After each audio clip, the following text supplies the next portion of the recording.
Hi.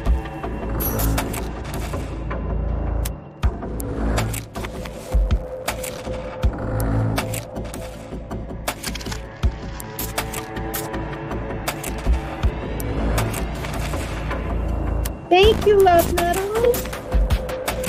Thank you, sweetheart. Hi, Shirley.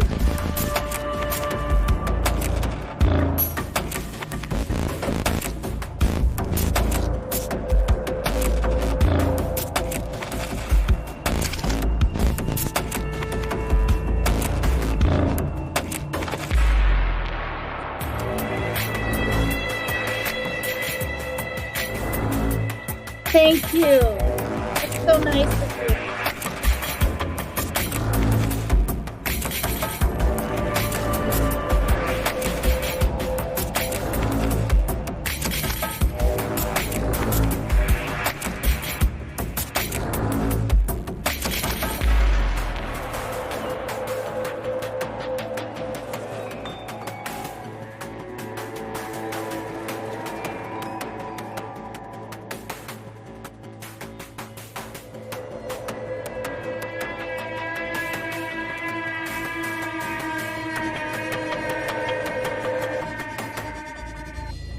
Hey, y'all.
Okay, Charlene, thanks for hopping in. Hi, Tony. Hi, everybody. I'm gonna get my drink. Enjoy the music.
second.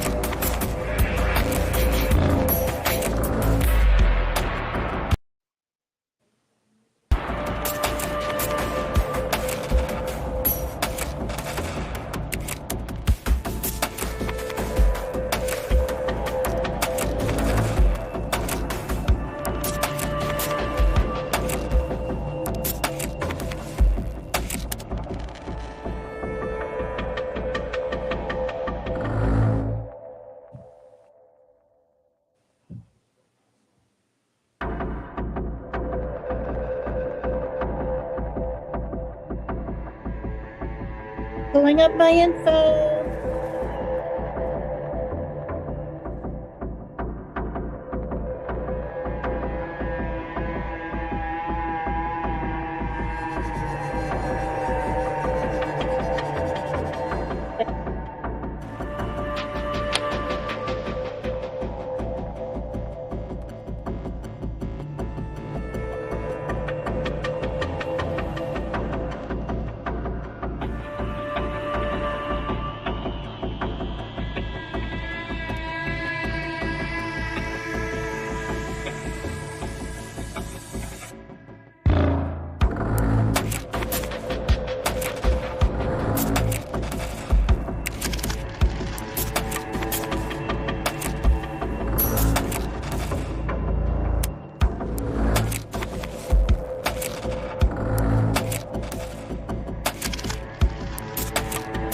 Hello.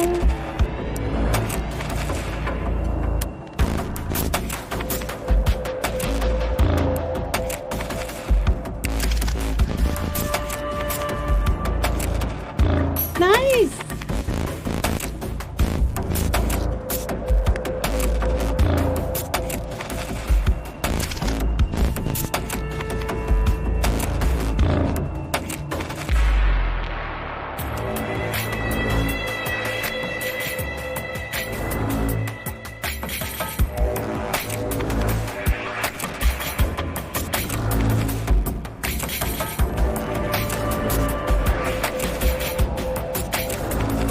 Hi, Turtle fans. Thanks for subbing.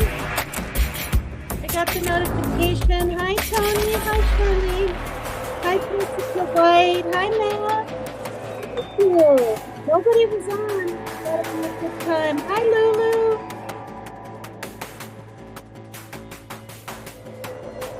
Hi, everybody.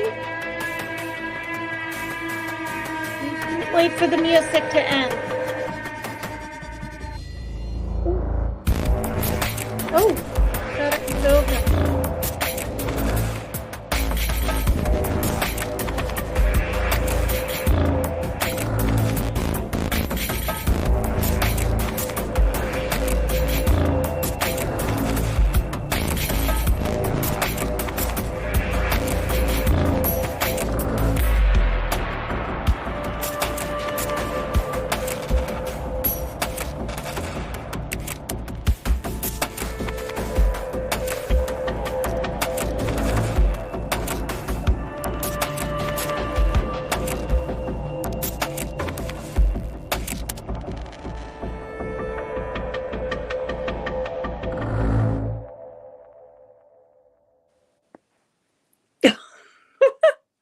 Hi, you guys.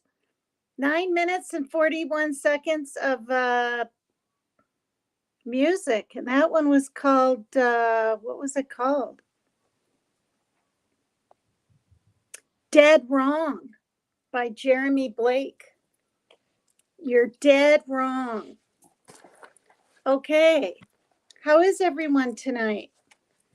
If Jimmy pulls up his live, because we were all just over there, he said he was going to have one in an hour. In case he runs a little late, I thought, well, I'll just get going on mine, you know. Because it's already 10, 11, 12, 30 Eastern and Southern time. Well, Southern is Eastern, but you know. Hi, everybody. I said hello to everybody. Thank you. All right.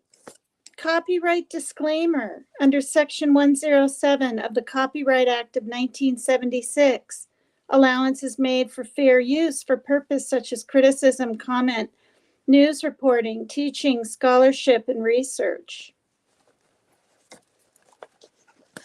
Hi, sweet misery. So I've been on this weird kick of, no, I know. I'm just kind of playing with what's safe for now and just picking them out ahead of time. And that one kind of sounded to me a tad Egyptian-like. I don't know. I didn't know what it was going to be. Could have been rock and roll or hip hop for all I knew. But now I'm roasting. There. All right. So I've been doing for well, I don't know, quite a few weeks now. Serial killers. We all know what one is, but I found a really interesting long article on it. And then I'll get into the other stuff. Hi, baby girl. Hi, everybody. Thank you. Hit the like, please. Sub if you'd like to. So, a serial killer, also called a serial murderer, is typically a person who murders 3 or more people, with the murders taking place over more than a month and including a significant period. Okay, so yeah, that makes sense. So if you killed, let's say, 3 people in 1 week, you're not considered a serial killer, apparently. I mean, well, most authorities set a threshold of 3 murders. I'm spelling this constantly, you guys. Hi, Guntersville Girlwood. Because I don't want to get in trouble from YouTube. I haven't been in trouble yet. I've gotten close. Psychological gratification is the usual motive for serial killing. And many serial murders involve sexual contact with the victim. The Federal Bureau of Investigation states that the motives of serial killers can include anger, thrill-seeking, financial gain, and attention-seeking, and killings may be executed as such. The victims may have something in common, for example, demographic profile, appearance, gender, or race. Often the FBI will focus on a particular pattern serial killers follow. Based on this pattern, this will give key clues into finding the killer along with their motives.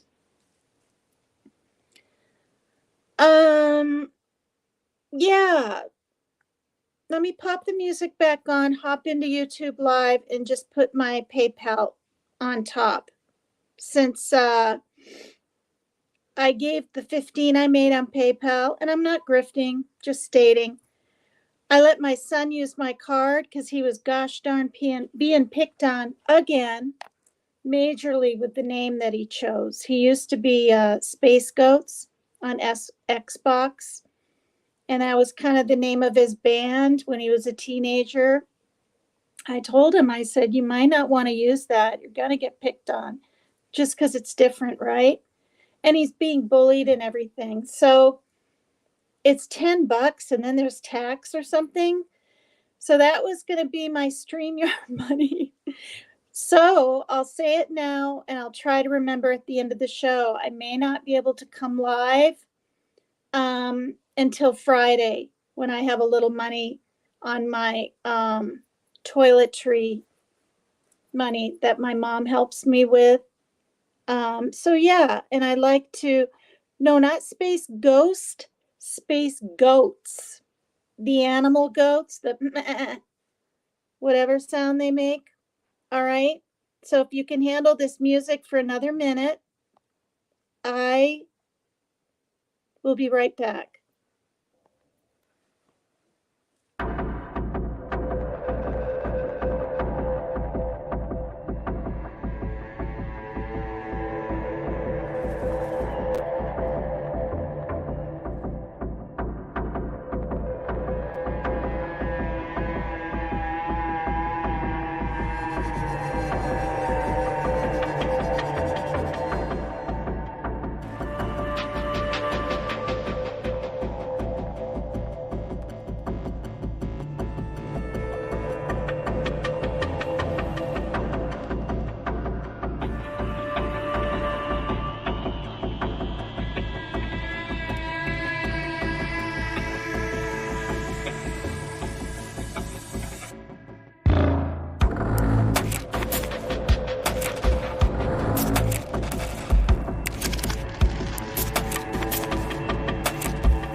hard to know where to stop. Thanks, you guys. Hi, Angie Gibson. Hi, everybody. Thanks for hopping in. Yeah, so I'm just reading here, the definition and the psychological ramifications, if that's the word I should even use. Well,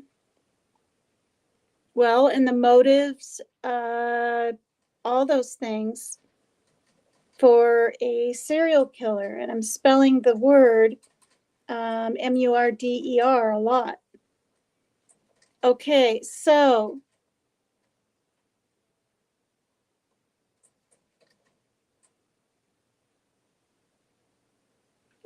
although a serial killer is a distinct classification that differs from that of a mass murder, a spree killer or contract killer, there exist conceptual overlaps between them. Some debate exists on the specific criteria for each category, especially with regard to the distinction between spree killers and serial killers.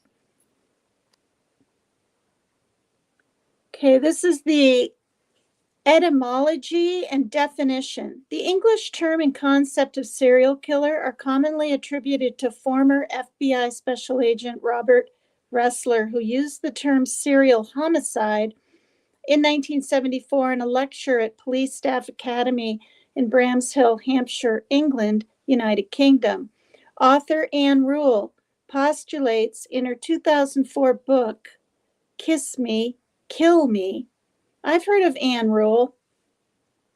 She's kind of a buxom blonde lady that writes books on real crimes. Has anyone else heard of Anne Rule before? I've seen her up on TV programs like 20 years ago. That the English language credit for coining the term goes to LAPD Detective Pierce Brooks, who created the Violent Criminal Apprehension Program system in 1985. The German term and concept were coined by criminologist Ernst Gannat, who described Peter Kürten as a Syrian Mörder, which stands for serial murderer. I'll just say it this time. In his article, Die Düsseldorfer Sexual Verbrechen, 1930. In his book, Serial Killers, The Method and Madness of Monsters, 2004, criminal justice historian Peter Vronsky notes that while Ressler might have coined the English term serial homicide, within the law in 1974, the terms serial murder and serial murder appear in John Brophy's book, The Meaning of Murder, 1966. The Washington, D.C. newspaper Evening Star, a 1967 review of the book.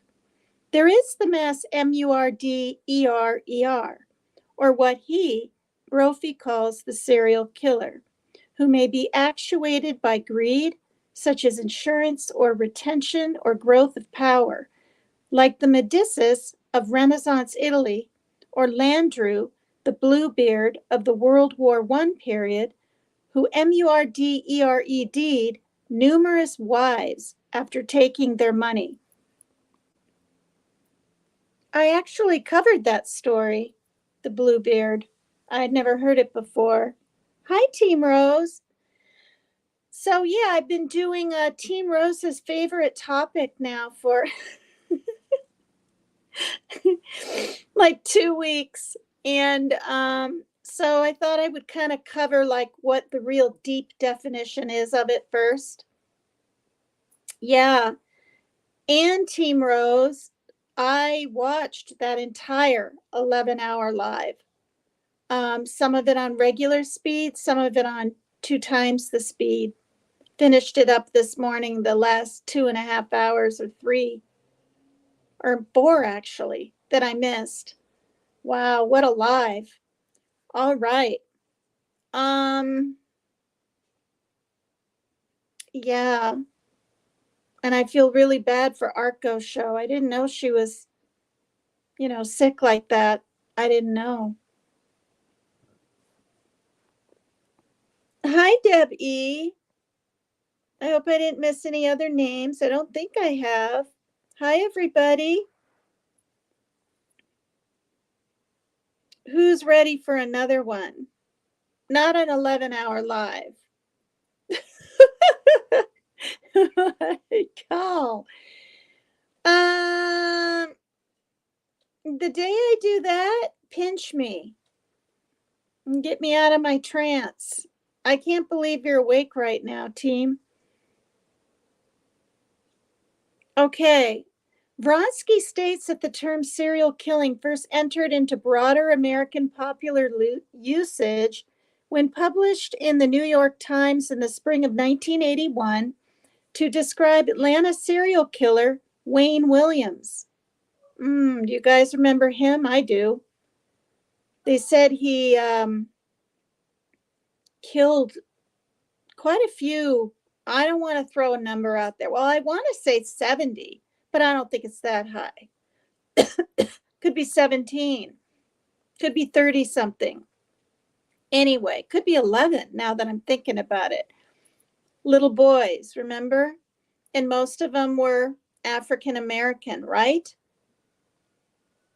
And I think he himself was African American. And he didn't admit to it for the longest time, but what? Then he did? Subsequently, throughout the 1980s, the term was used again in the pages of the New York Times. My mother used to read that. In fact, she sent me a few when she lived in New York. She lived in a houseboat. For those that don't know, I've said it before, on the Hudson River for 4 years. And the last time I went to New York was to see her. And I was sicker than a dog for a while from the rocking, but she gave me Dramamine and that helped tremendously. But yeah, but it was fun. It was really nice. I was there for 2 weeks. I was 20.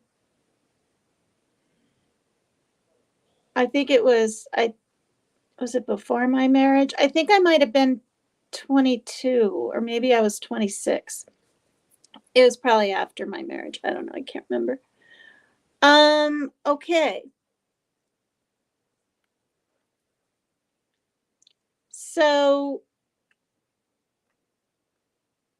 when defining serial killers, researchers generally use 3 or more MURDERSs as the baseline, considering it sufficient to provide a pattern without being overly restrictive. Independent of the number of MURDERSs, they need to have been committed at different times and are usually committed in different places. The lack of a cooling off period, a significant break between the MURDERS, marks the difference between a spree killer and a serial killer. The category has, however, been found to be of no real value to law enforcement because of definitional problems relating to the concept of a cooling off period. Cases of extended bouts of sequential killings over periods of weeks or months with no apparent cooling off period or return to normality have caused some experts to suggest a hybrid category of spree serial killer.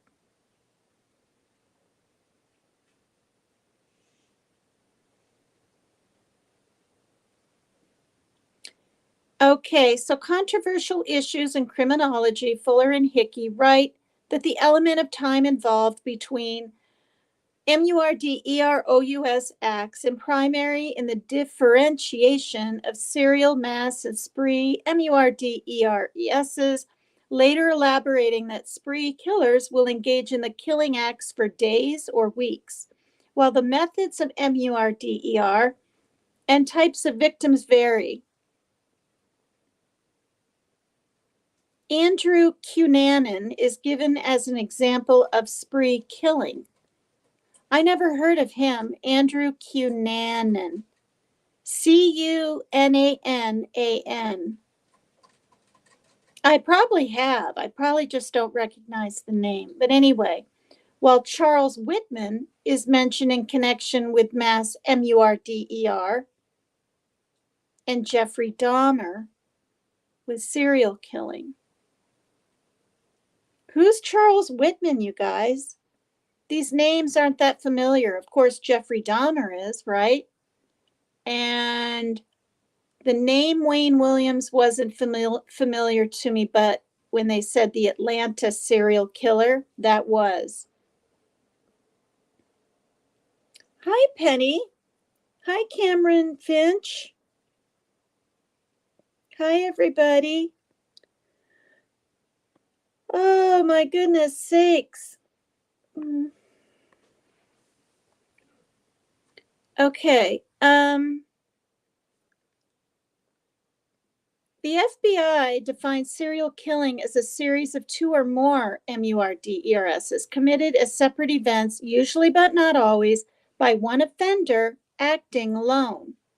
In 2005, the FBI hosted a multidisciplinary symposium in San Antonio, Texas, which brought together 135 experts on serial MURDER from a variety of fields and specialties with the goal of identifying the commonalities of knowledge regarding serial MURDER. The group also settled on a definition of serial MURDER, which FBI investigators widely accept as their standard: the unlawful killing of two or more victims by the same offender or offenders in separate events. The definition does not consider the motivation for killing, nor define a cooling off period. History.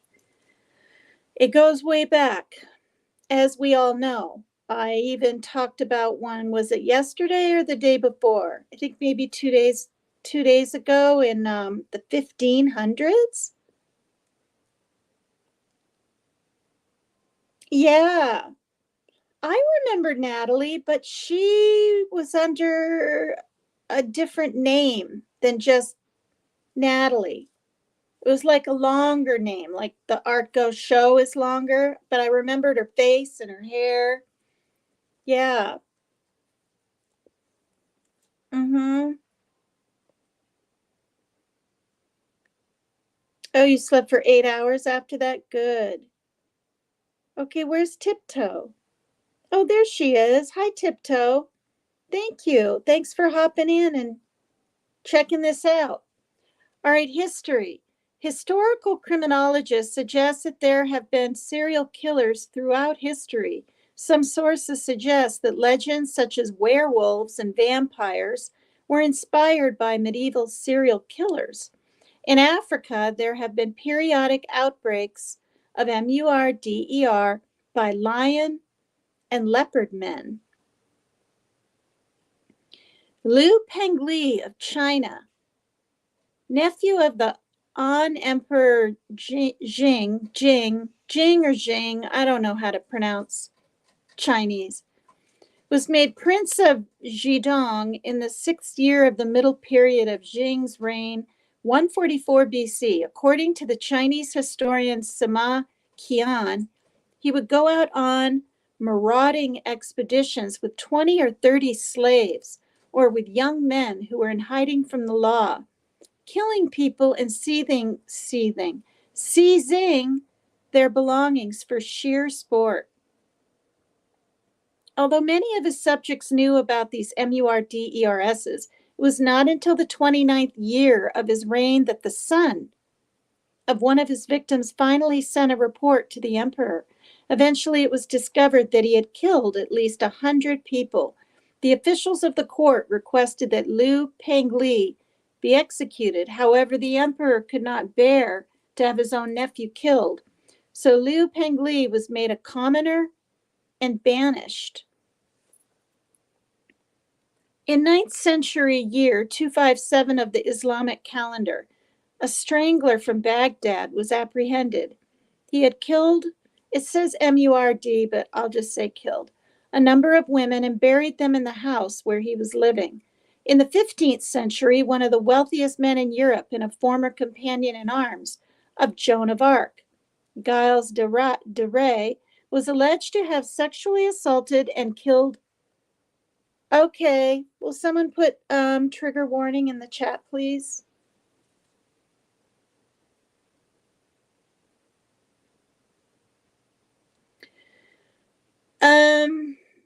Okay, so one of the wealthiest men in Europe and a former companion in arms to Joan of Arc, Gilles or Giles de Rais, Derais,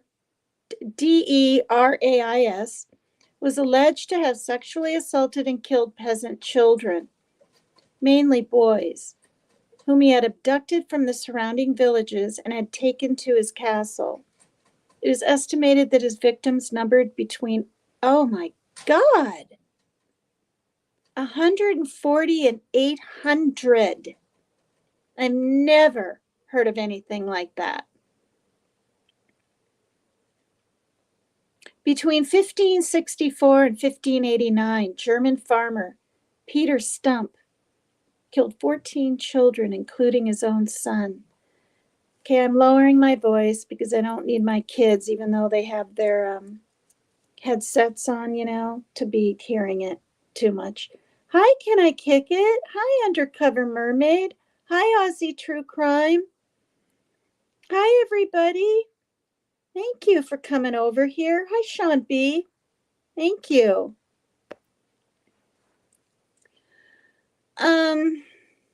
Good grief, you guys. He also killed 2 pregnant women and had an incestuous relationship with his daughter. Stump claimed to have been granted the ability to turn into a werewolf by the devil. As punishment for his crime, Stump was put on a torture wheel and executed.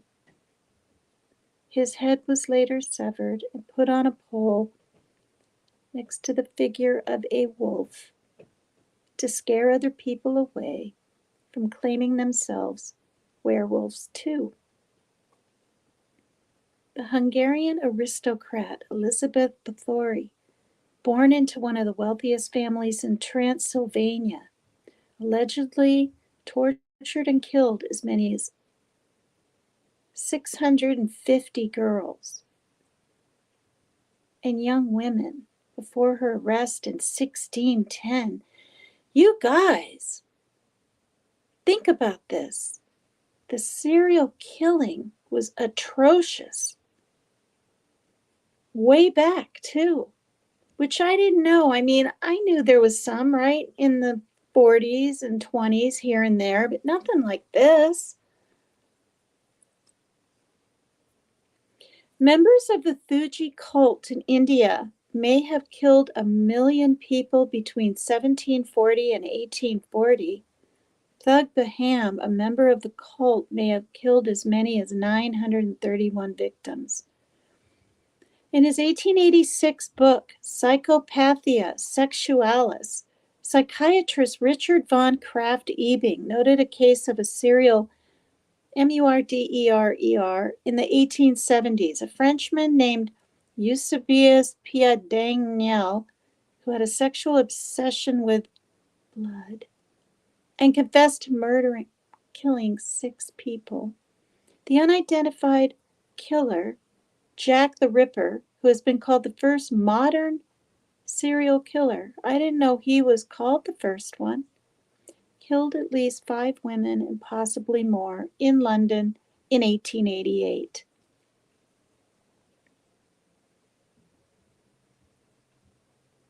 He was the subject of a massive manhunt and investigation by the Metropolitan Police, during which many modern criminal investigation techniques were pioneered. A large team of policemen conducted house-to-house inquiries, forensic material was collected, and suspects were identified and traced. Police surgeon Thomas Bond assembled one of the earliest character profiles of the offender. A police surgeon? That's what it says, you guys. Surgeon. Surgeon. The Ripper, Murders, also marked an important watershed in the treatment of crime by journalists. While not the first serial killer in history, Jack the Ripper's case was the first to create a worldwide media frenzy. Oh, it was? That was the first case that led to a worldwide media frenzy. The dramatic Murders of financially destitute women in the midst of the wealth of London focused the media's attention on the plight of the urban poor and gained coverage worldwide. Jack the Ripper has also been called the most infamous serial killer of all time, and his legend has spawned hundreds of theories on his real identity and many works of fiction. But didn't they find him? Put in chat if you, hi BH, hi Andrea Dawn. Put in chat if you thought like me that they think they caught Jack the Ripper. Now this one I thought I covered, honestly, from Maggie, and she called him, or they call him over there,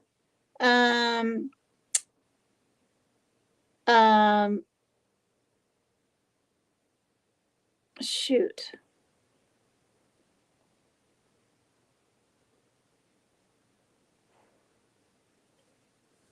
Okay, I had it on the tip of my tongue, and now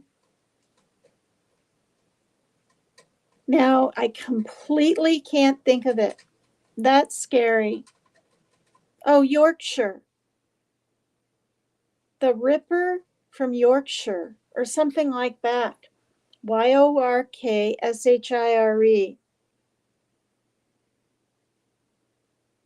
Hi, Mama's the boss. Hi, Lulu. Hi, everybody. Thanks for coming over. I may not be able to do a live tomorrow because I believe I have to have my 25 on my card to continue to stream. So there'll be a few days, or maybe just 2, that I can't stream.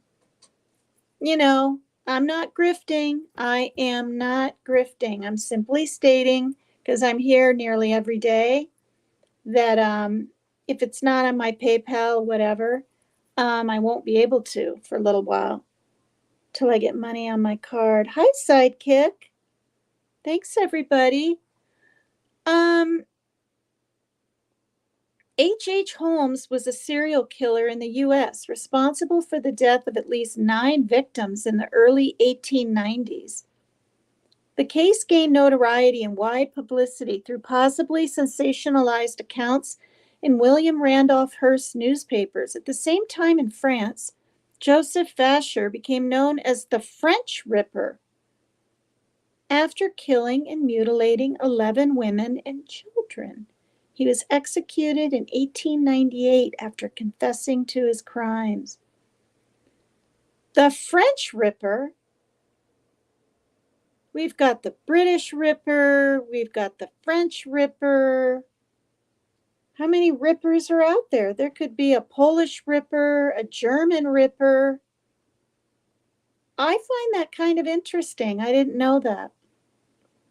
The majority of documented serial killers in the 20th century were active in the U.S. Late 20th century, the serial killing phenomena in the U.S. was especially prominent from 1970 to 2000, which has been described as the golden age of serial murder. The cause of the spike in serial killings has been attributed to urbanization, which put people in close proximity and offered anonymity. The number of active serial killers in the country peaked in 1989 and has been steadily trending downward.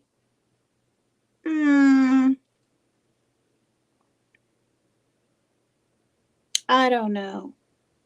I mean, maybe. Right? We're talking about serial killing, not just murders. Maybe it's been declining, but who knows? Coinciding with an overall decrease in crime in the U.S. since that time. When was this written? Let me find out.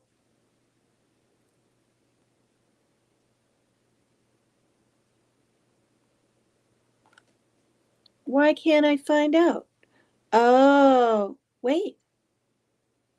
This is August 2023, you guys, so it's this year. Well, I mean, they're the ones that study this and have the statistics, so, maybe they're right. The decline in serial killers has no known single cause, but is attributed to a number of factors. Mike Amdott, emeritus professor at Radford University in Virginia, attributes the decline in number of serial killings to less frequent use of parole, improved forensic technology, and people behaving more cautiously. Causes for the general reduction in violent crime following the 1990s include increased incarceration in the U.S., the end of the crack epidemic in the U.S., and decreased lead exposure in early childhood.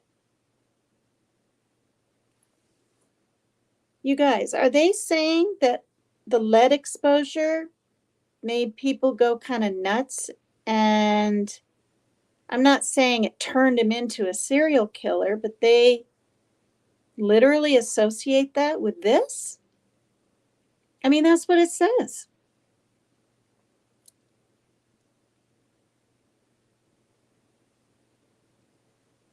Less frequent because of forensic and people behaving more causes. Oh, that's causes for the general reduction in violent crime, not necessarily. I had to read it again. Not necessarily, serial killing, just the reduction in crime. I don't see that, you guys. I'm sorry. I don't see a reduction in crime.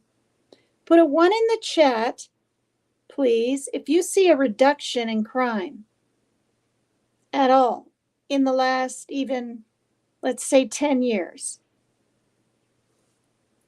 I'm going to sit here. Hi, Mab. Hi, Art Go Show.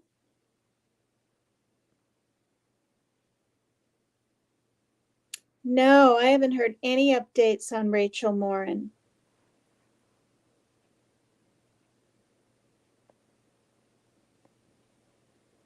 Hi, Lunch Lady. Hi there.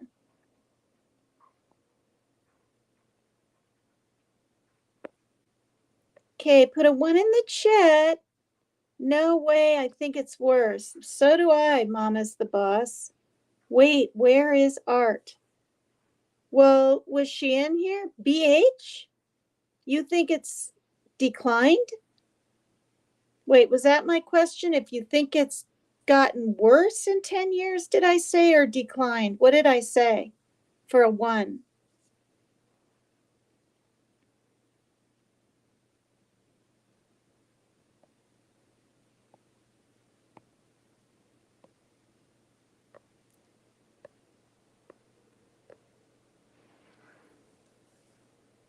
We just see more crime now. We just see it more. So you think there's the same amount, BH, but because of the internet and stuff, we see it and hear about it? That's a good point. Cameras. That's true.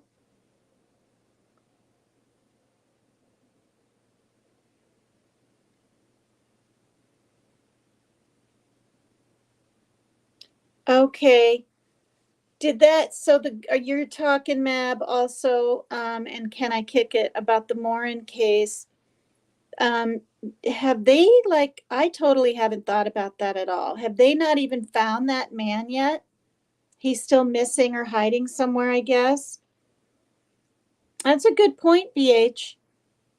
I didn't think of it. I was just like,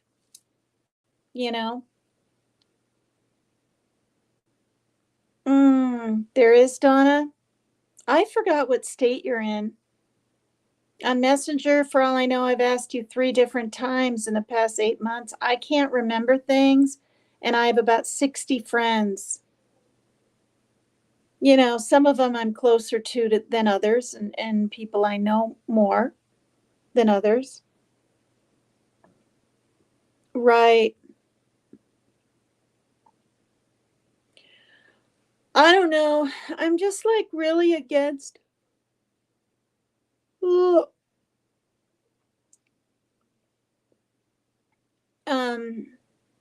living in big cities, you guys, like Houston, and I'd be afraid. LA, Cincinnati, Um, Even Boston kind of scares me now. I mean, well, it's not that big, is it? It's not like New York City or anything, but it's a lot of people there because I lived next door years ago when I was in Waltham, Mass. And that's another thing Team Rose and I have in common. Didn't you say you had a friend or a relative or a brother, someone that literally lived in Waltham? Like, it's kind of uncanny what she and I have in common. Like when you said on your show, we both did one semester of college. Who does that? Not many do that and then just leave. I left because I was being sexually harassed, period, badly. It would never happen these days. You know what I mean? I'd feel like I could call the cops or maybe even get a darn lawyer just to stay at the school, but I just left. Crime is on the increase. I think so, Mab, too.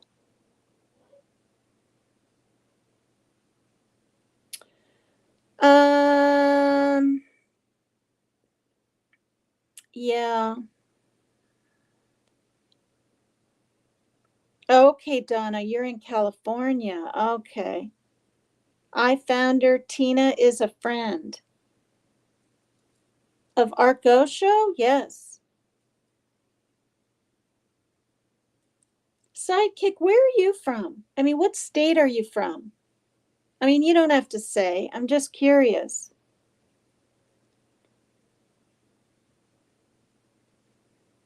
Okay.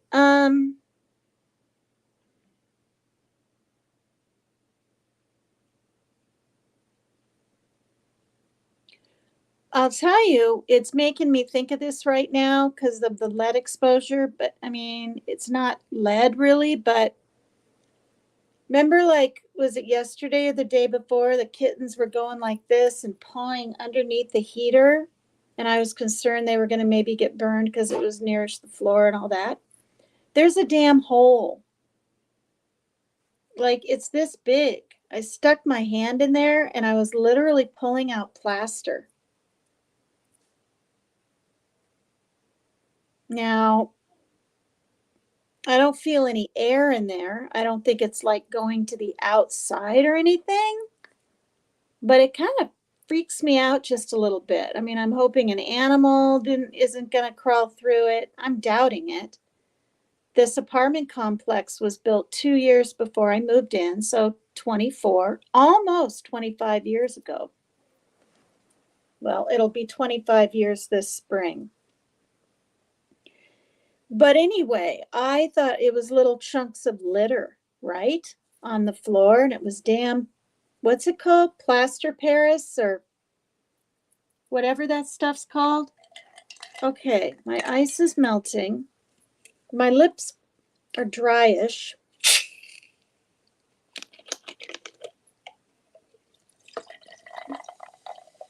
Okay.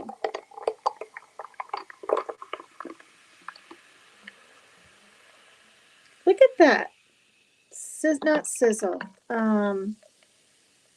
Sparkle look, just like on the commercials. All right. Some commonly found characteristics of serial killers include the following.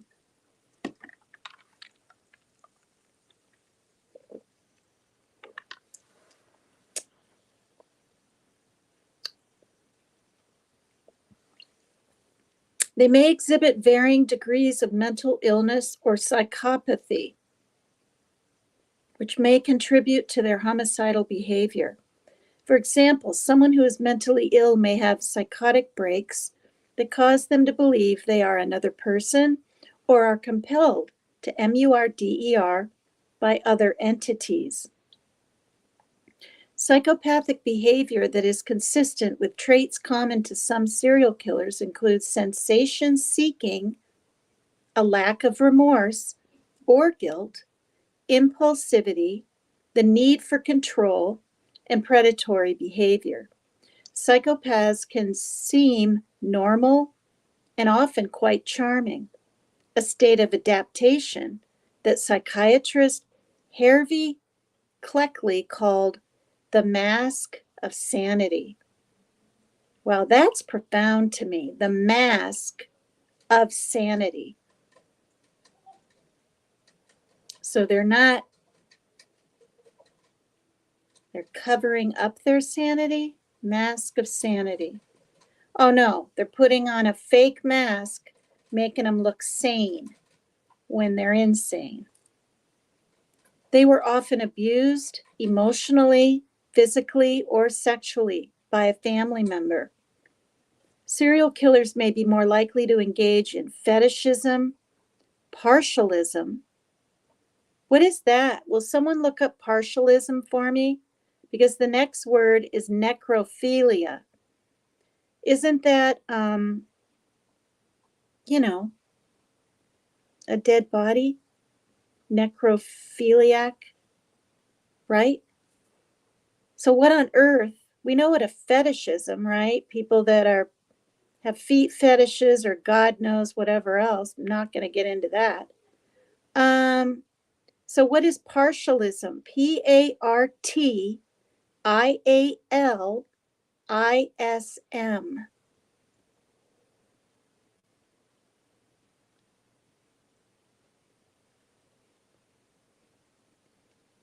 Oh, partialism theology, the doctrine that the atonement was intended for and affects only a part of mankind.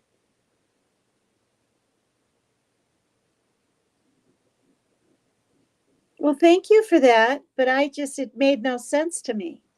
I'm not that quick. Oh, God. That's why I did not like college. I took easy classes, or I thought they were going to be like Psychology 1. Golly, that was hard, you guys. I could barely understand the darn words the professor was standing up there saying. And I'm not a dummy. Both of my parents were English teachers. I know when to use bigger words in sentences. I don't do it to be like impressive or anything. It's just me. It's the way I talk sometimes,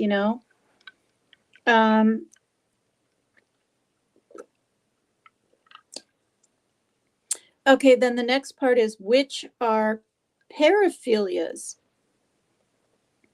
that involve a strong tendency to experience the object of erotic interest almost as if it were a physical representation of the symbolized body. Individuals engage in paraphilias, which are organized along a continuum, participating in varying levels of fantasy, perhaps by focusing on body parts. Is that what you just said? Because then it says partialism. So that is participating in a varying level of fantasy, perhaps by focusing on body parts, which is the partialism. Okay, I get a clue what partialism is now. Symbolic objects which serve as physical extensions of the body. That's fetishism. Or the anatomical physicality of the human body, specifically regarding its inner parts and sexual organs, one example being necrophilia. I thought necrophilia was when...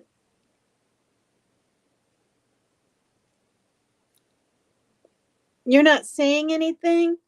Well, I mean, my mom was a teacher in Vermont, and my dad was a professor at the University in Linden, Vermont.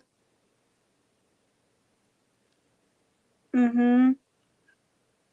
And then way, like, after her divorce and everything in her 30s, and necro is diddling a dead person? Oh, God, you guys. I mean, I knew it had something to do with a dead person, right? But I didn't know it had to be diddling. Oofda.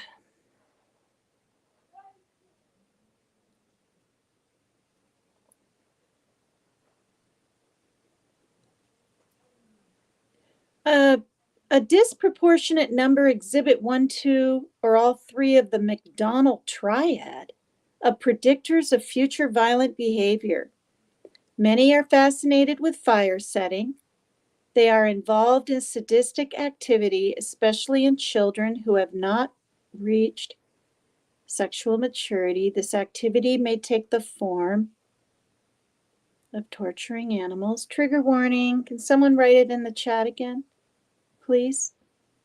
More than 60%, or simply a large proportion, wet their beds beyond the age of 12. 60%, you guys, of serial killers wet their beds beyond the age of 12.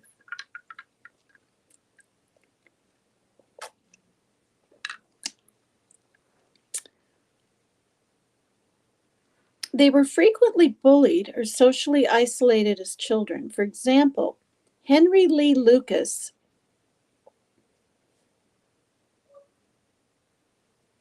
I never heard of Henry Lee Lucas. Have you guys? Thank you for the trigger warning. Have you guys heard of Henry Lee Lucas?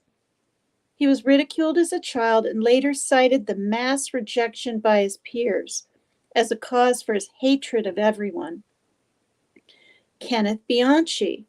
I covered this guy over on Dolly Vision, like, 8, 9 months ago. He was teased as a child because he urinated in his pants, suffered twitching, and as a teenager was ignored by his peers. Some were involved in petty crimes such as fraud, theft, vandalism, or similar offenses. Often they have trouble staying employed and tend to work in menial jobs. The FBI, however, states serial murders often seem normal, have families, and or a steady job. Other sources state they often come from unstable families. Studies have suggested that serial killers who got caught generally have an average or low average IQ, although they are often described and perceived as possessing IQs in the above average range. Now that's interesting to me. I mean, that makes me think about Koberger, right?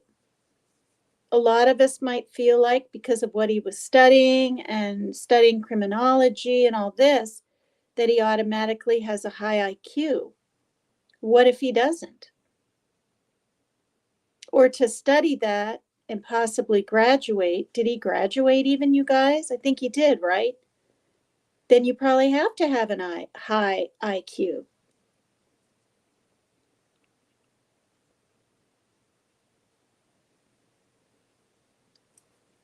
Hi, Pam50. Thanks for coming over. Hi, Justice Jane. All righty. Well, gee. Although they are often described in okay, I already said that. A sample of 202 IQs of serial killers who got caught had a median IQ of 89. I don't know what my IQ is. Put a 1 in chat if you know what your IQ is. And if you want to tell the world, type it in. I have no clue. I guess it's some kind of test you take. Is there anyone that's ever taken an IQ test? I haven't. I have a feeling Mab has, though. Maybe even BH.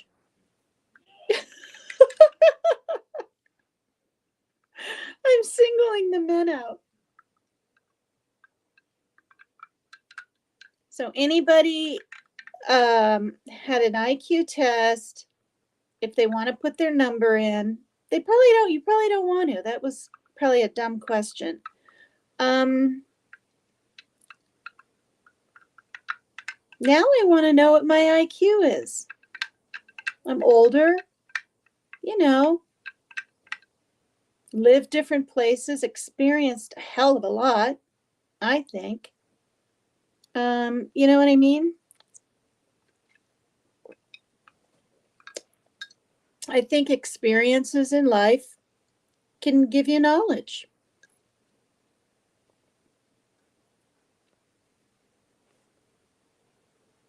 Team, she's talking about food. Mab says 150 something?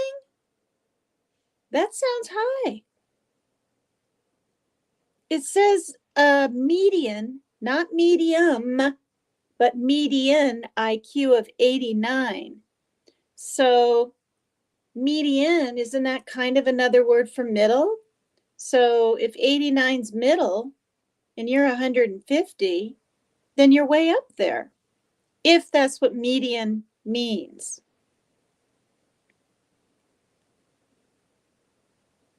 Maybe median is another word for like average. A sample of 202 IQs of serial killers who got caught had a median, IQ of 89. Some organized serial killers who got caught have a slightly higher IQ score, averaging a little bit over 99.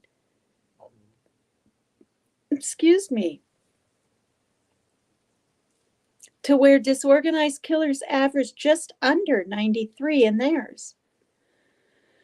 The average IQ of serial killers who got caught is 94.7. It's a dumb test, says Love Metal.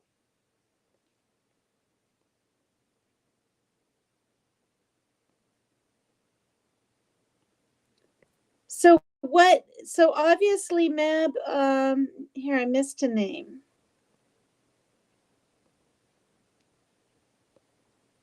I thought I saw Lindley in here, or was that someone else? Obviously, Mab, you've taken a test.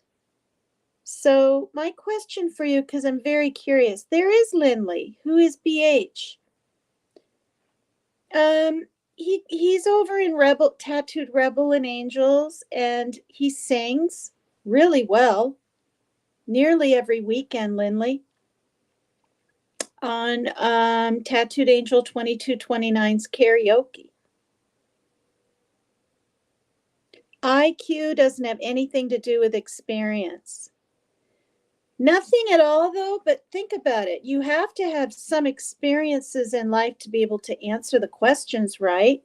Give me an idea. Just type in even one question that you remember they asked you. Like what is it? Like, it's not something like what two colors make purple or something, is it? Team Rose says, I'm amongst intelligent people, yay.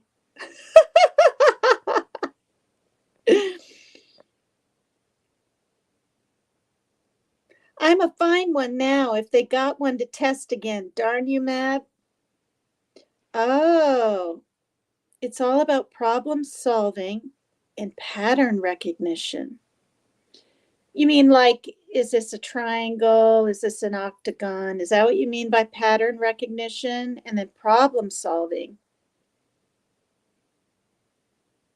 If they're math, like 5,886 point whatever, not point, but apples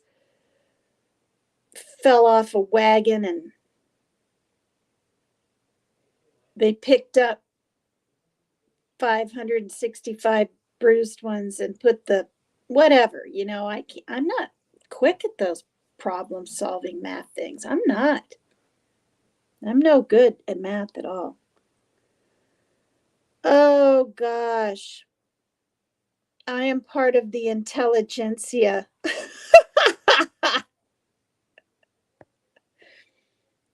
You're funny. For me, it was all about SAT scores.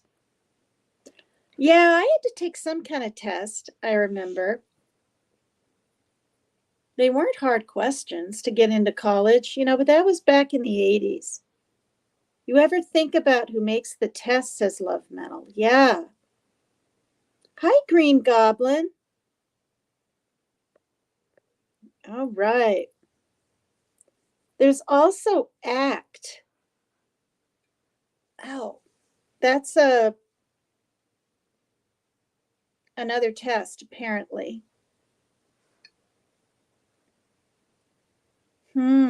You can find test examples online. Really?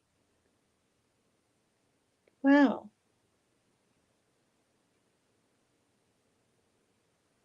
And then you submit them in, and then somebody. I mean, I wonder if you can answer them and then get the answer after, or the number, I mean, that you are. All right. There are exceptions to these criteria, however. For example, Harold Shipman was a successful professional, a general practitioner working for the NHS. He was considered a pillar of the local community. He even won a professional award for Children's Asthma Clinic and was interviewed by Granada Television's World in Action on ITV. Dennis Nilsson was an ex-soldier turned civil servant and trade unionist who had no previous criminal record when arrested. Neither was known to have exhibited many of the telltale signs.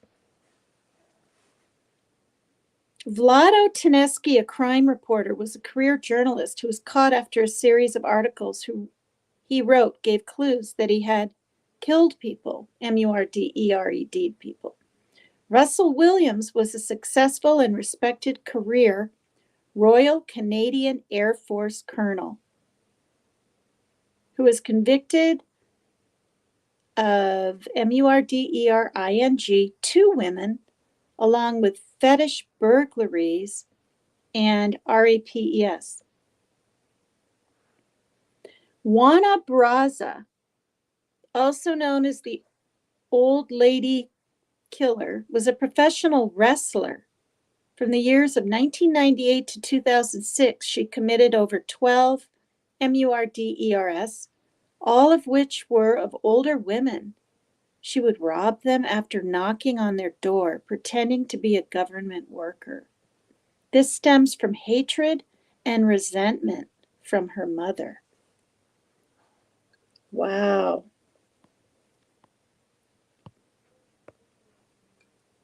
Development. Many serial killers have faced similar problems in their childhood development. Hickey's trauma control model explains how early childhood trauma can set the child up for deviant behavior in adulthood. The child's environment, either their parents or society, is the dominant factor determining whether or not the child's behavior escalates into homicidal activity. Gee. Family, or lack thereof, is the most prominent part of a child's development because it is what the child can identify with on a regular basis. The serial killer is no different from any other individual who is instigated to seek approval from parents, sexual partners, or others. This need for approval is what influences children to attempt to develop social relationships with family and peers. The quality of their attachments to parents and other members of the family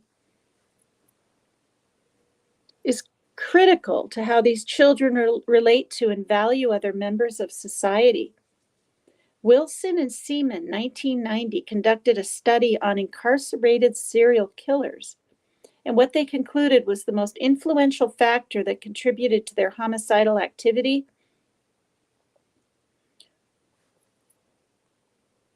almost all the serial killers in the study had experienced some sort of environmental problems during childhood, such as a broken home caused by divorce or a lack of parental figure to discipline the child. Nearly half of the serial killers had experienced some type of physical or sexual abuse. Nearly half. And more of them had experienced emotional neglect. When a parent has a drug or alcohol problem, the attention in the household is on the parents rather than the child. This neglect of the child leads to the lowering of their self-esteem and helps develop a fantasy world in which they are in control.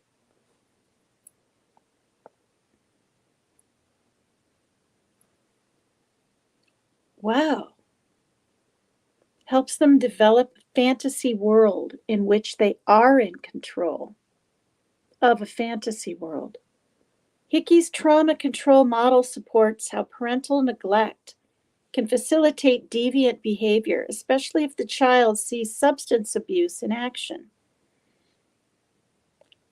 This then leads to disposition, the inability to attach, which can further lead to homicidal behavior unless the child finds a way to develop a substantial relationships and fight the label they receive. All right, well, I mean, yeah.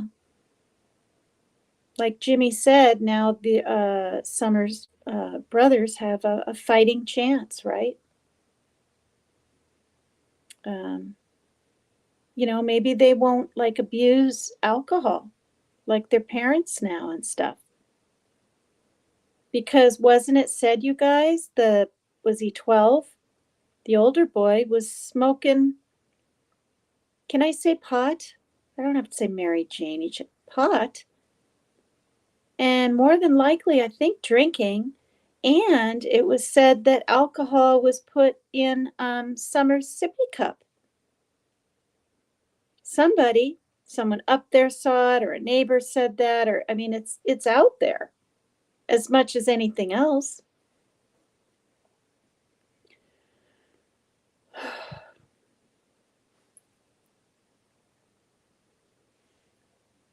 If a child receives no support from anyone, they are likely to then they are unlikely to recover from the traumatic event in a positive way, as stated by E. Maccabee. The family has continued to be seen as a major, perhaps the major arena for socialization. Then there's chromosomal makeup. There have been studies looking into the possibility that an abnormality with one's chromosomes could be the trigger for serial killers. 2 serial killers, Bobby Joe Long. I've heard that name. Has anyone else heard that name?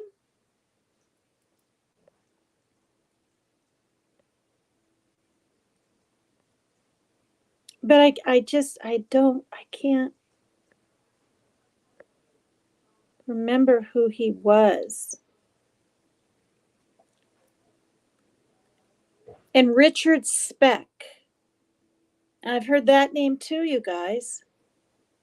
Came to attention for reported chromosomal abnormalities. Long had an extra X chromosome. Speck was erroneously reported to have an extra Y chromosome. And in fact, his karyotype was performed twice and was normal each time. While attempts have been made to link the XYY karyotype to violence, including serial MURDER, research has consistently found little or no association between violent criminal behavior and an extra Y chromosome. Fantasy. Children who do not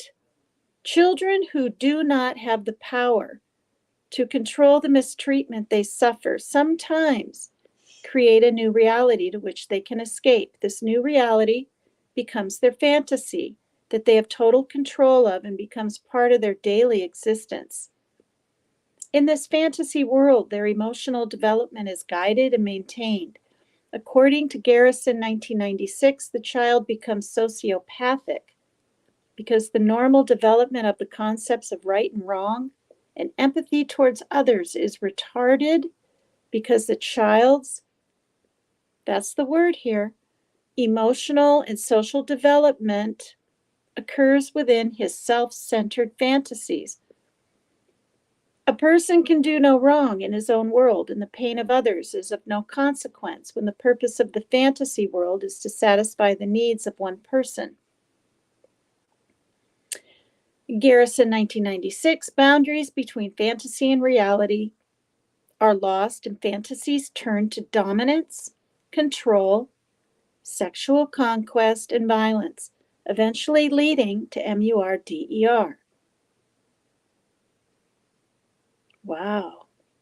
Okay, I'm just going to say it. If Kohberger's guilty, allegedly guilty, because I don't know, I'm pretty much thinking he is because of the DNA thing and putting stuff in trash at 4 a.m, hiding things.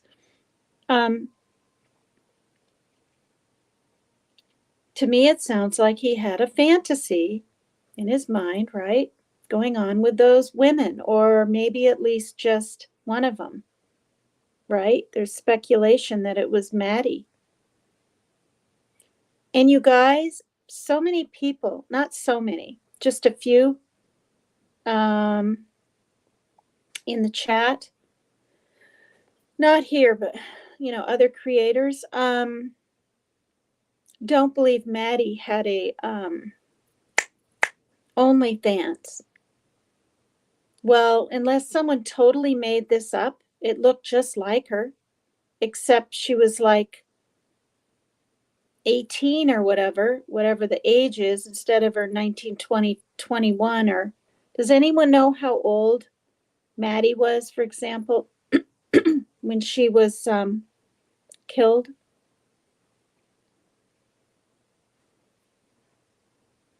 I mean, we know it's the young 20s, but I mean, it looked just like her. And for people to say, because it didn't look identical to her being, what she looks like 3 years older isn't her, is ludicrous. And I can't remember what I saw it on, but I think he had a fantasy, Kohberger, of meeting her or talking to her or whatever. And I do feel like the other gal, now her name escapes me, the other one that was up in the same bedroom with her and stuff, was at the wrong place at the wrong time. That's what I think. Are you saying hello again? Hi.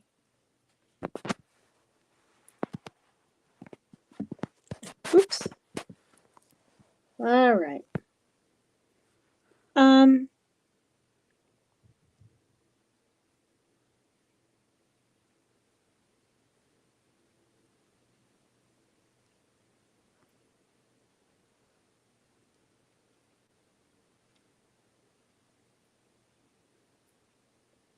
Fantasy can lead to the first step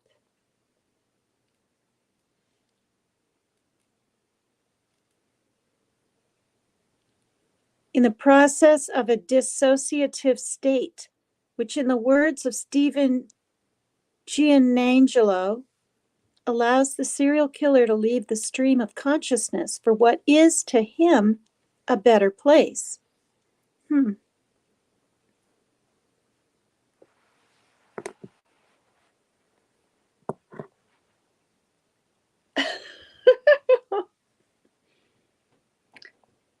Shadow, we need to name you something different than Shadow. We need to name you something like Oreo dipped in caramel or something. I don't know. S'mores. Burnt s'mores. How about burnt s'mores? So he's got the white marshmallow and the caramely brown graham cracker, but he's got a lot of black.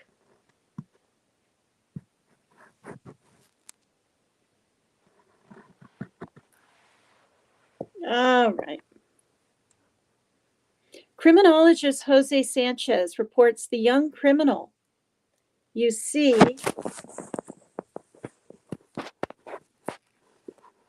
he enjoys looking in here and stuff. The young criminal you see today is more detached from his victim, more ready to hurt or kill. The lack of empathy for their victims among young criminals is just one symptom of a problem that afflicts the whole society. Lorenzo Carcaterra, author of Gangster, 2001, explains how potential criminals are labeled by society, which can then lead to their offspring also developing in the same way through the cycle of violence.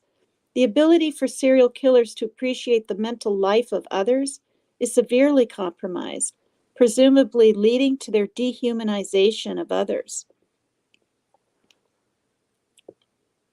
This process may be considered an expression of the intersubjectivity associated with a cognitive deficit regarding the capability to make sharp distinctions between other people and inanimate objects.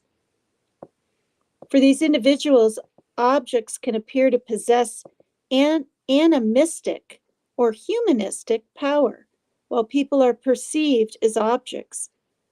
Before he was executed, serial killer Ted Bundy stated media violence and pornography had stimulated and increased his need to commit homicide.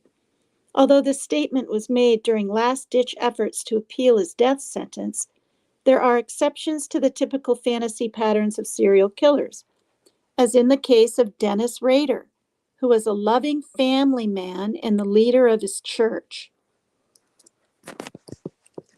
Okay, I didn't know he was the leader, Dennis Rader, the BTK killer. Bound, torture, and kill, right? Is that what it stands for? And he was the leader of his church. I mean, that's just out there.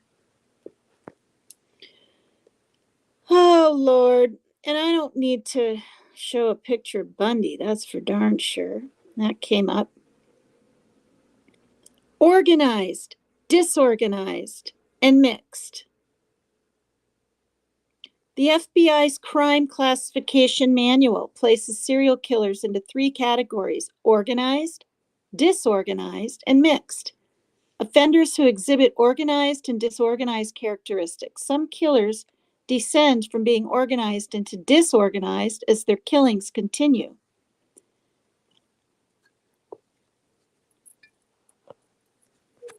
All right.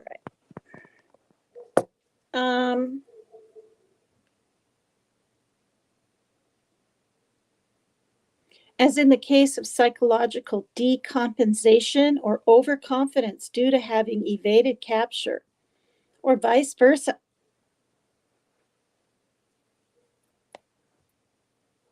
All right. No touching the iPad. You just sit down now. As when a previously disorganized killer identifies one or more specific aspects of the act of killing as their source of gratification and develops a modus operandi that focuses on them. Organized serial killers often plan their crimes methodically, usually abducting victims, killing them in one place, and disposing of them in another. They often lure the victims with ploys appealing to their sense of sympathy. Others specifically target prostitutes who are likely to go voluntarily with a stranger. These killers maintain a high degree of control over the crime scene and usually have a solid knowledge of forensic science that enables them to cover their tracks, such as burying the body or weighing it down or sinking it in a river. They follow their crimes in the news media carefully and often take pride in their actions as if it were all a grand project. Often organized killers have social and other interpersonal skills sufficient to enable them to develop both personal and romantic relationships, friends and lovers, and sometimes even attract and maintain a spouse and sustain a family, including children. Among serial killers, those of this type are, in the event of their capture, most likely to be described by acquaintances as kind and unlikely to hurt anyone. Oh! And here, sit right here. You want to sit in my lap? Do you want to sit in my lap? There you go.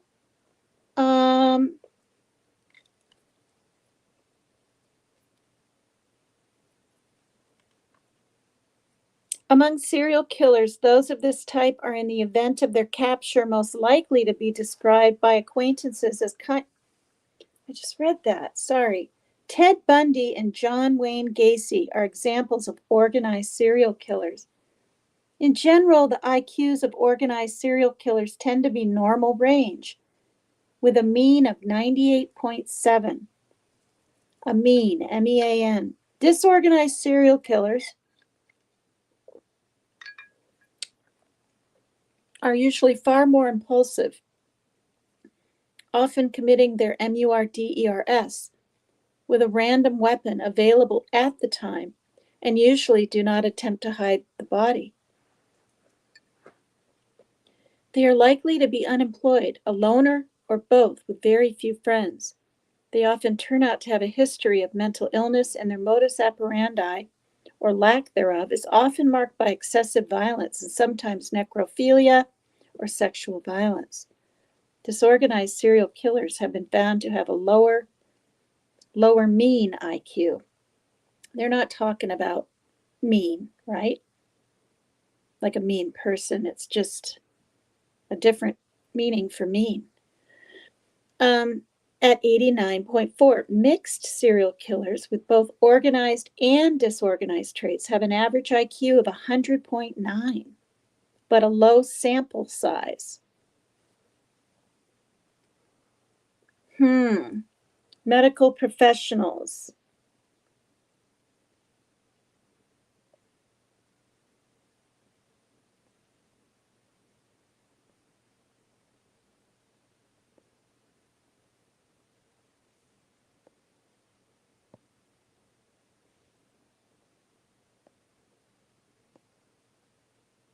Hi, Deborah Harmon. Thank you. Thanks for hitting the like, you guys.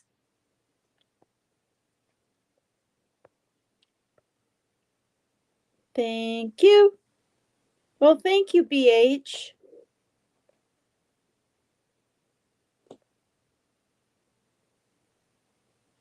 Oh, Kaylee. BH gave me the name Kaylee back when I was talking. Yeah, I honestly forgot.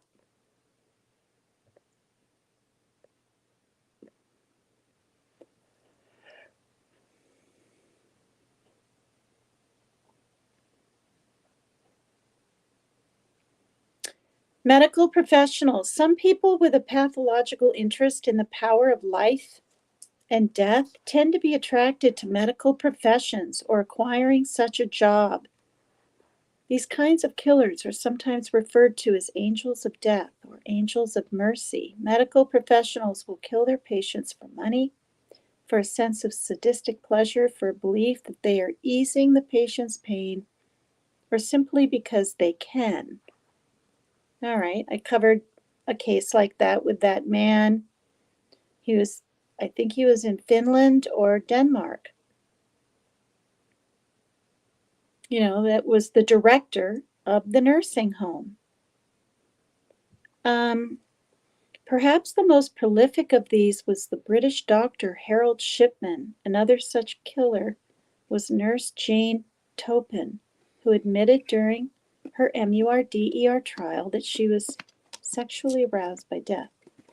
She would administer a drug mixture to patients she chose as her victims. What on earth?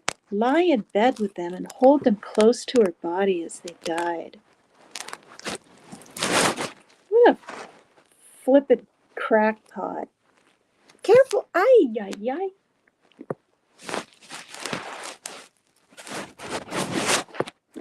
Another medical professional serial killer is Janine Jones. It is believed she killed 11 to 46 infants and children while working at Bexar County Medical Center Hospital in San Antonio, Texas, in the U.S. She's currently serving a 99-year sentence for the MURDER of Chelsea McClellan and the attempted MURDER of Rolando Santos, and became eligible for parole in 2017 due to a law in Texas at the time of her sentencing to reduce prison overcrowding. A similar case occurred in Britain in 1991, where nurse Beverly Alit killed 4 children at the hospital where she worked, attempted to kill 3 more, and injured a further 6 over the course of 2 months.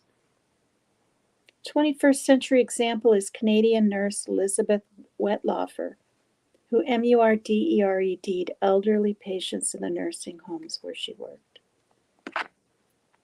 William George Davis is another hospital nurse who was sentenced to death in Texas for the MURDERING of 4 patients. Female serial killers are rare compared to their male counterparts. Sources suggest that female serial killers represented less than 1 in every 6 known serial killers in the U.S. between 1800 and 2004. 64 females from a total of 416 known offenders, or that around 15% of U.S. serial killers have been women, with a collective number of victims between 427 and 612.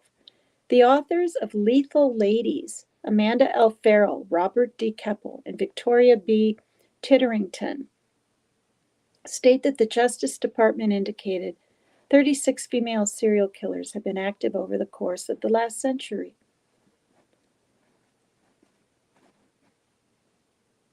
According to the Journal of Forensic Psychiatry and Psychology, there is evidence that 16% of all serial killers are women. Kelleher, 1998, created several categories to describe female serial killers. They used the classifications of Black Widow and Angel of Death. Sexual predator, revenge, profit or crime, team killer, question of sanity, unexplained and unsolved. And using these categories, they observed that most women fell into the categories of the Black Widow or team killer. Although motivations for female serial killers can include attention-seeking, addiction, or the result of psychopathological behavioral factors, female serial killers are commonly categorized as killing men for material gain, usually being emotionally close to their victims and generally needing to have a relationship with the victim. Hence the traditional cultural image of the Black Widow. The methods that female serial killers use for MURDER are frequently covert or low profile, such as MURDER by poison, the preferred choice for killing, it says here. Other methods used by female serial killers include shootings, used by 20%, suffocation, 16%, stabbing, 11%, drowning, 5%. They commit killings in specific places such as their home or healthcare facility or at a different location within the same city or state.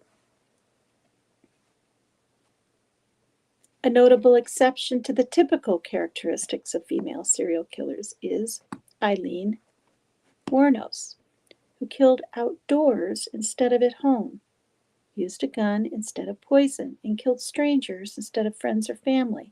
One analysis of 86 female serial killers from the U.S. found that the victims tended to be spouses, children, or the elderly.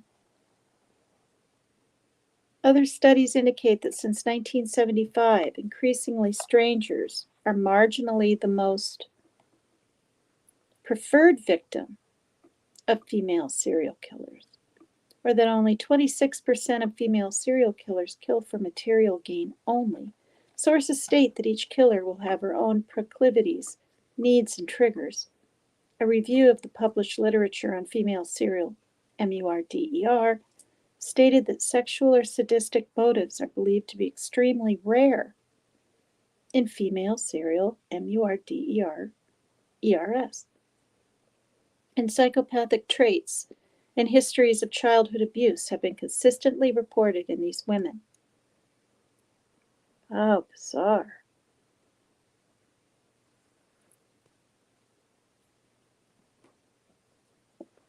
A study by Eric W. Hickey, 2010, of 64 female serial killers in the U.S. indicated that sexual activity was one of several motives in 10% of the cases, enjoyment in 11%, and control in 14%, and 51% of all U.S. female serial killers, MURDERED'd at least one woman, and 31% killed at least one child. And in other cases, women have been involved as an accomplice with a male serial killer as part of his serial killing team. Hence Bernardo, right? Was that 2 days ago I read about that creep in Canada with Kamolka, his girlfriend and then wife.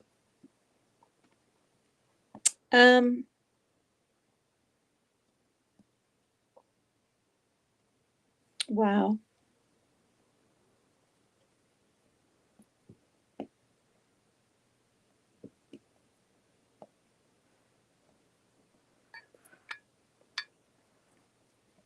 A 2015 study published in the Journal of Forensic Psychiatry and Psychology found that the most common motive for female serial killers was for financial gain, and almost 40% of them had experienced some sort of mental illness. So, Peter Vronsky in Female Serial Killers 2007 maintains that female serial killers today often kill for the same reason males do, as a means of expressing rage and control. He suggests that sometimes the theft of the victim's property by the female, Black Widow type serial killer appears to be for material gain, but really is akin to a male serial killer's collecting of totems or souvenirs from the victim as a way of exerting continued control over the victim and reliving it. Interesting. So they take things from people, as a way of control and reliving it. By contrast, Hickey states that although popular perception sees Black Widow female serial killers as something of the Victorian past, in a statistical study of female serial killer cases reported in the U.S. since 1826, approximately 75% occurred since 1950.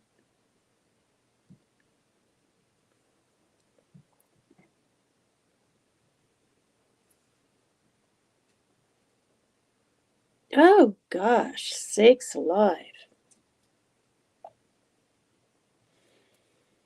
Oh, hi Maria G. Thank you. Hi everybody.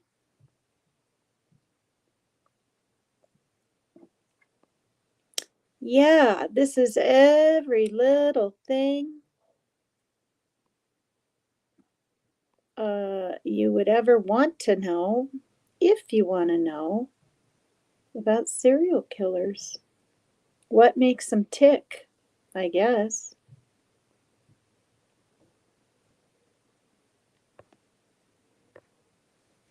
Okay, you guys, trigger warning. This next story is intense. I skimmed a teeny bit of it. Elizabeth Bathory is sometimes cited as the most prolific female serial killer in all of history. Oh my gosh. Formerly Countess Elizabeth Bathory de Esed, Bathory Erzsébet in Hungarian, August 7, 1560 through August 21st, 1614. She was a countess from the renowned Bathory family. Before her husband's death, Elizabeth took great pleasure in torturing the staff. Trigger warning. Hi, just a small town girl. Okay, you guys. By jamming pins under the servants' fingernails. Oh, God. I've never had that done to me, but I was reaching really quickly into my wooden drawer once, and I got the worst dang sliver sticking in there. It hurt like hell. Kind of scared me. I had to take a needle and sterilize it and get the thing out. Well, first I had to take it and pull out what part I could. Like there was no thinking about it. You got to just do it. Yeah. So, I'm grabbing, right, to pull it out. So the speed and the weight, you can imagine the piece of wood just, oh, God. Okay. And then after doing that to their fingernails, or she stripped servants, throwing them into the snow. After her husband's death, she and 4 collaborators were accused of torturing and killing hundreds of girls and young women, with one witness attributing to them over 600 victims. 600? Did I say that? All right. I thought I said 6 victims. I probably did say 600, though the number for which they were convicted was 80. Gosh, you guys, this really happened. Elizabeth herself was neither tried nor convicted. In 1610, however, she was imprisoned in the Siege castle, where she remained bricked in a set of rooms until her death 4 years later. She remained bricked. That's what it says, Bricked. Okay, so what does that mean? She's in a room and there's bricks around her and she could never leave? Is that what bricked means? Thank you. Oh, Lord. A 2010 article by Perry and Lichtenwald addressed some of the misconceptions concerning female criminality. In the article, Perry and Lichtenwald analyzed the current research regarding female psychopathy, including case studies of female psychopathic killers featuring Munchausen syndrome by proxy. Right? You guys all know what that is, right? I'm sure you do, or a lot of you do. Where the mother, usually the mother, I haven't heard of a dad doing it yet, keeps finding something wrong when there isn't anything wrong, right? And brings their child to the hospital. Some of them have surgery after surgery after surgery, even. Those are just sick. Yeah, attention for the sick kid. Yeah. Good grief.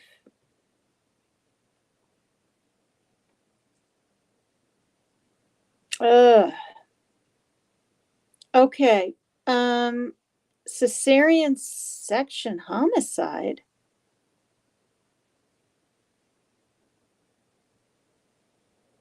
Okay. Well, we know what that is, right? Is that, where they find a woman that's pregnant and they just take the baby or something? And what else could it be? Fraud detection homicide and female kill teams and a female serial killer. Juvenile. Juvenile serial killers are rare. There are 3 main categories that juvenile serial killers can fit into: primary, maturing, and secondary killers.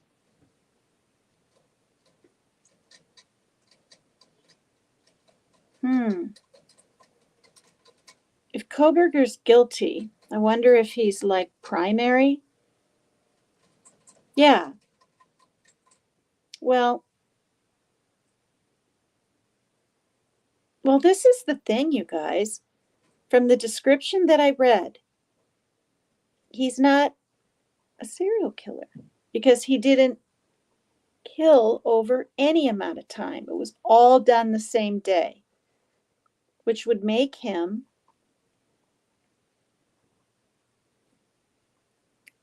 are you a spree killer if it's planned, I wonder? Or is that where you just go on a spree and just do it? But then that has to be planned somewhat too. So more than likely then, he's not even primary in these.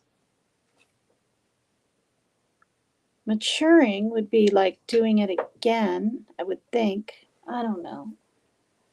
I guess I'm analyzing things There have been studies done to compare and contrast these three groups and to discover similarities and differences between them.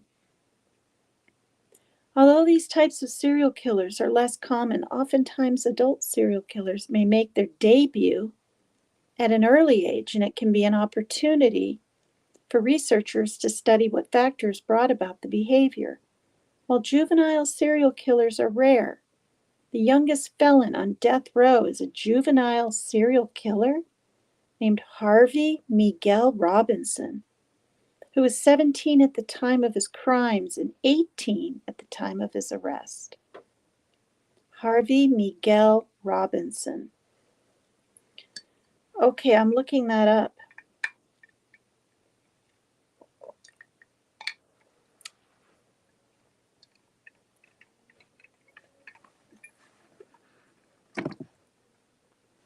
Look at you little guys. Look at this, you guys.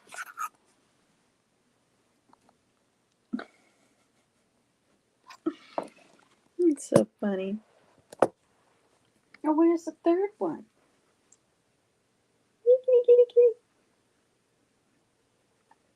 Harvey Miguel Robinson.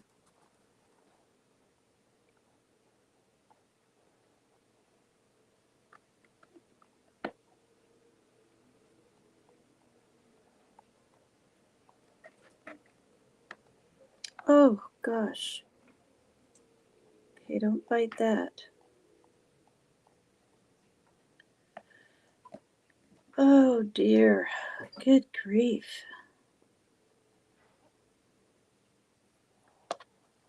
Oh, my goodness, you guys.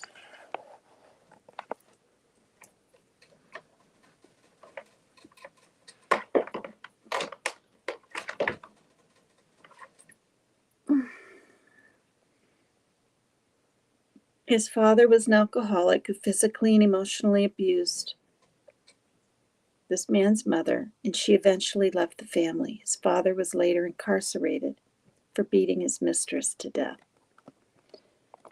And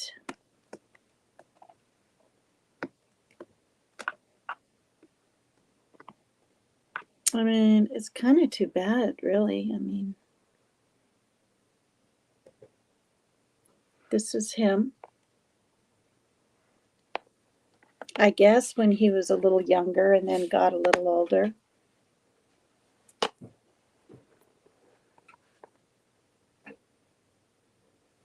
You know? And then, of course, decades later, definitely looking older, youngest serial killer. Good grief.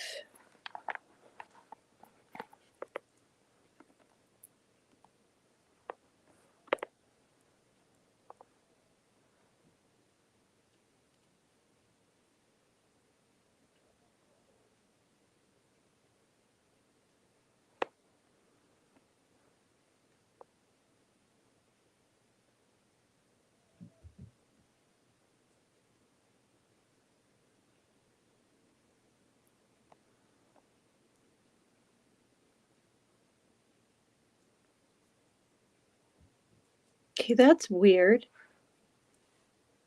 It says he agrees to 35 to life sentence, but it says Harvey Miguel Robinson was resentenced on Tuesday. This is in 2019, in October.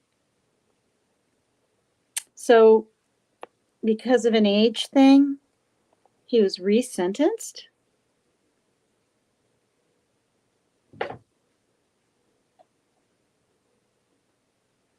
His victims were Joan Berghardt, 29, Charlotte Schmoyer, 15, Jessica Jean Fortney, 47. So 3 people, method of MURDER, stabbing.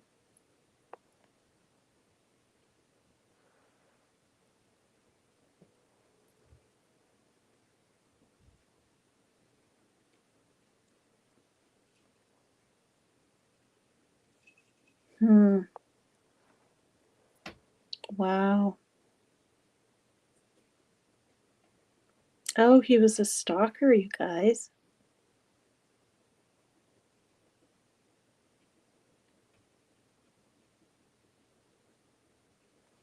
In Pennsylvania, Allentown, Pennsylvania.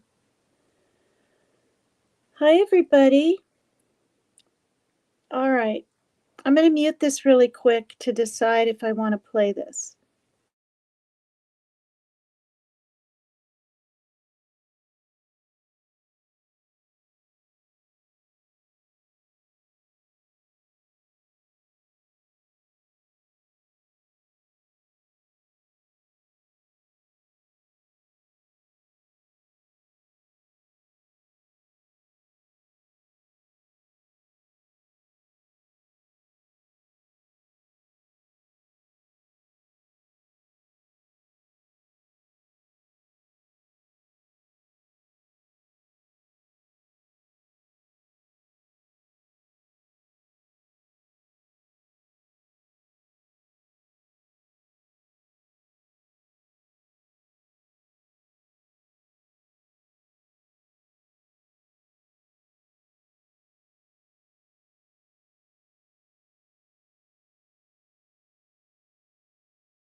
All right. I'm going to show this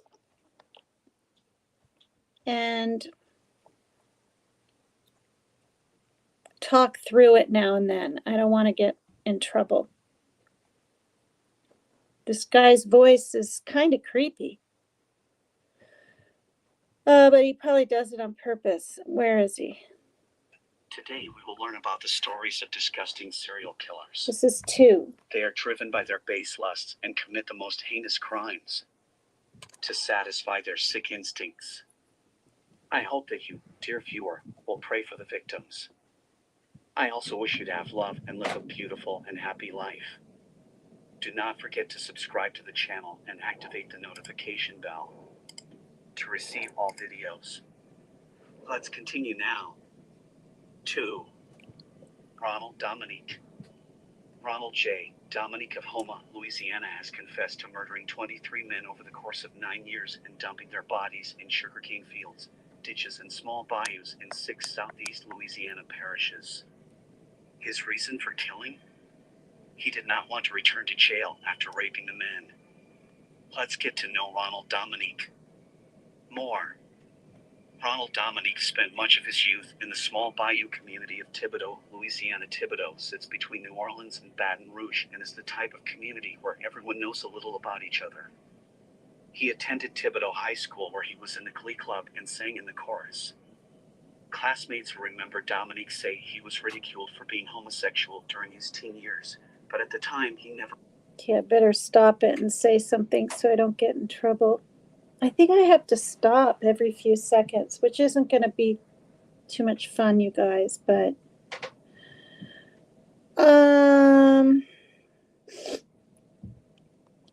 good night to those that are going to bed. Yeah, it's 11 here, 11:14. All righty. Did you all hit the like for me and subscribe if you want to? All right, let's get back to this. This whole little video isn't too long. Admitted he was gay. As he got older, he seemed to live in two worlds. There was the Dominique who was helpful to his neighbors in the small trailer parks where he lived. Then there was the Dominique who cross-dressed and did bad impersonations of Patti LaBelle at the local gay club. Oh my God. Neither world embraced him, and among the gay community, many remember him as someone who was not particularly well-liked. Through most of his adulthood, Dominique struggled financially and would end up living with his mother or other relatives. In the weeks before his arrest, he was living with his sister in a single-wide trailer. He was suffering from declining health, having been hospitalized for a severe heart condition and forced to use a cane to walk. Outwardly, there was a side to Dominique who enjoyed helping people. He joined the Lions Club just months before his arrest and spent Sunday afternoons calling out bingo numbers to senior citizens. Weird. The membership director said he was well-liked by everyone he had met through the Lions Club. Maybe Dominique had finally found a place he felt accepted. What sparked Dominique to move from the comfort of his sister's home to the dismal surroundings of a shelter for the homeless is uncertain. Some suspect the family grew uncomfortable by the 24-hour police surveillance, and Dominique, knowing he was soon to be caught, moved away to avoid getting his family involved in his arrest.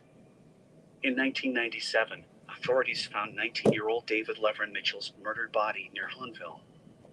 The body of 20-year-old Gary Pierre was found in St. Charles Parish 6 months later. In July 1998, the body of 38-year-old Larry Ranson was found in St. Charles Parish. Okay, probably better interrupt it for a minute.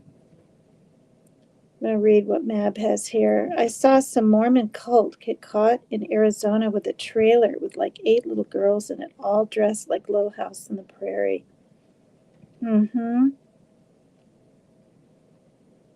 Good grief. Oofta.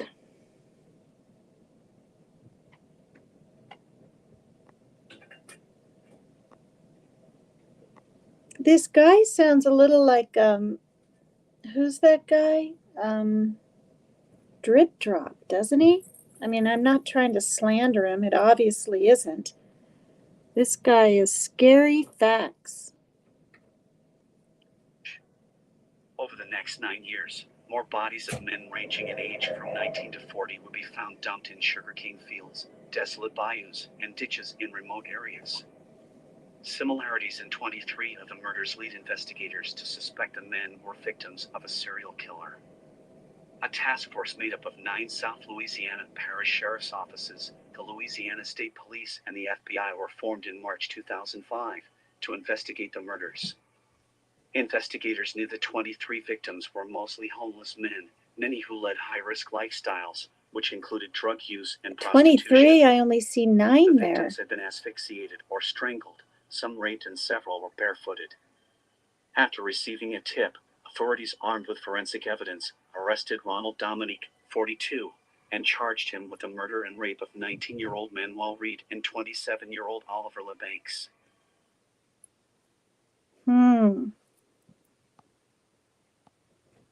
Gee. Hi, Dustin Parker. Things are good.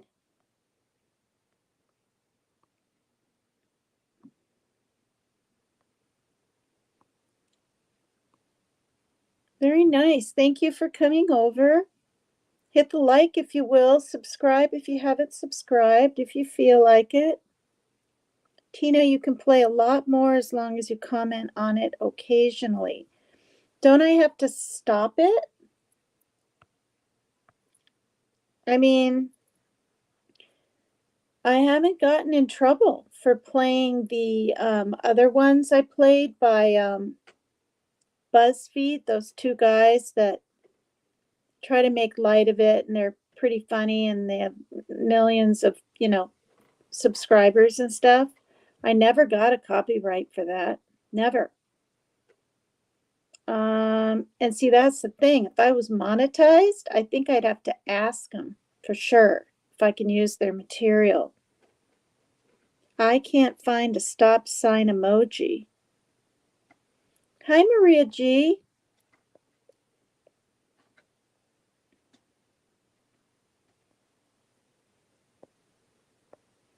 Nice. So I don't have to stop it. I can just talk a little bit through it. Say hi to people in chat. All right, I'll try that. Just days before his arrest, Dominique had moved from his sister's home into the bunkhouse shelter in Houma, Louisiana. Residents of the home described Dominique as odd, but no one suspected he was a killer. Soon after his arrest, Dominique confessed to murdering 23 Southeast Louisiana men. Lord. His tactics in capturing, sometimes raping then murdering the men, was simple. He would lure homeless men with the promise of sex in exchange for money. Sometimes he would tell the men he wanted to pay them to have sex with his wife and then show a picture of an attractive woman. Dominique was not married. Dominique then led the men to his home, asked to tie them up, then raped and eventually murdered the men to avoid arrest. Good grief. In his statement to the police, Dominique said the men who refused to be tied up would leave his home unharmed.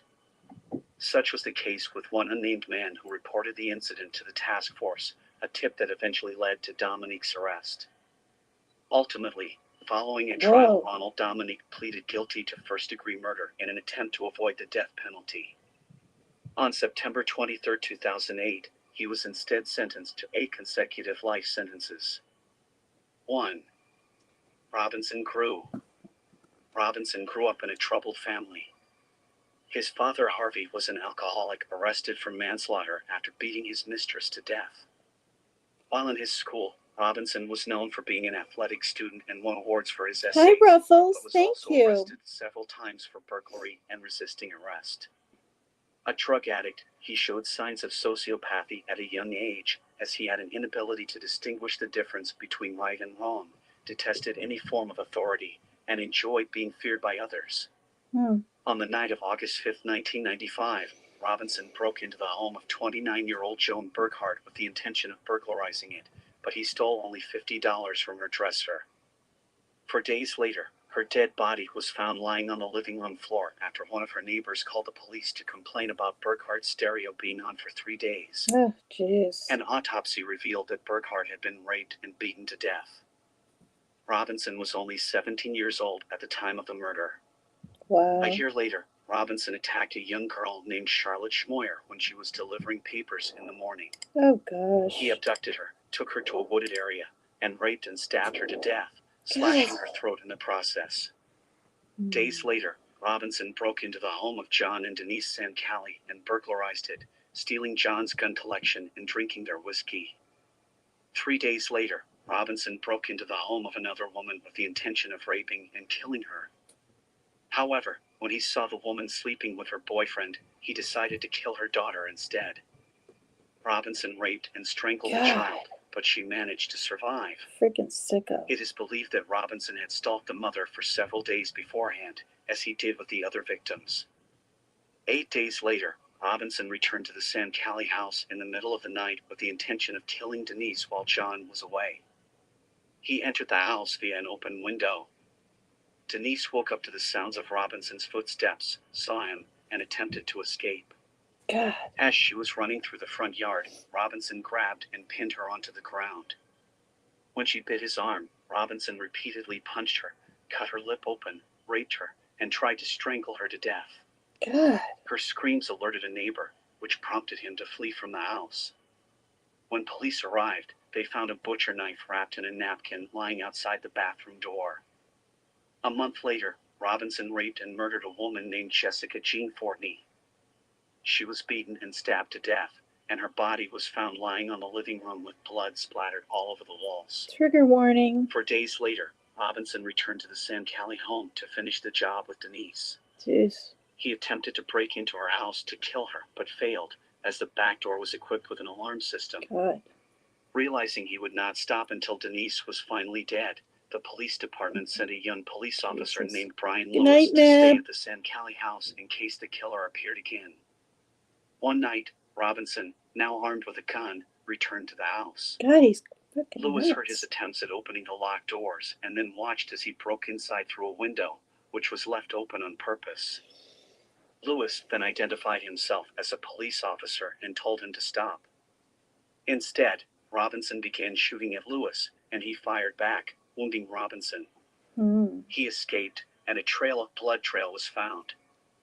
Hours later, as police were searching the local hospitals, they were called to one after Robinson showed up to be treated for cuts and a gunshot wound. While trying to escape again, an officer appeared and pointed a gun at him, and Robinson surrendered. With his DNA, eyewitness accounts, and physical evidence against him, Robinson was sentenced to a combined 97 years in prison and 3 death sentences. While in prison, Robinson converted to Islam and is currently waiting on death row. He is also suspected of the attempted murder of Leslie Gerhardt, committed 5 years prior to Burghart's murder. During the incident, an intruder removed a screen from the bedroom window and entered the house while she was staying over with a friend. The intruder began beating Gerhardt with a brick but ran away when her friend started to scream. Both Robinson and Gerhardt attended elementary school together, and he is suspected of stalking her via telephone and in person in the weeks prior to the attack. Robinson is 44 but was a teenager at the time of the 3 murders. He successfully appealed his life sentence in the Burghardt case on the basis that he was a juvenile and that the penalty was too harsh for a young person.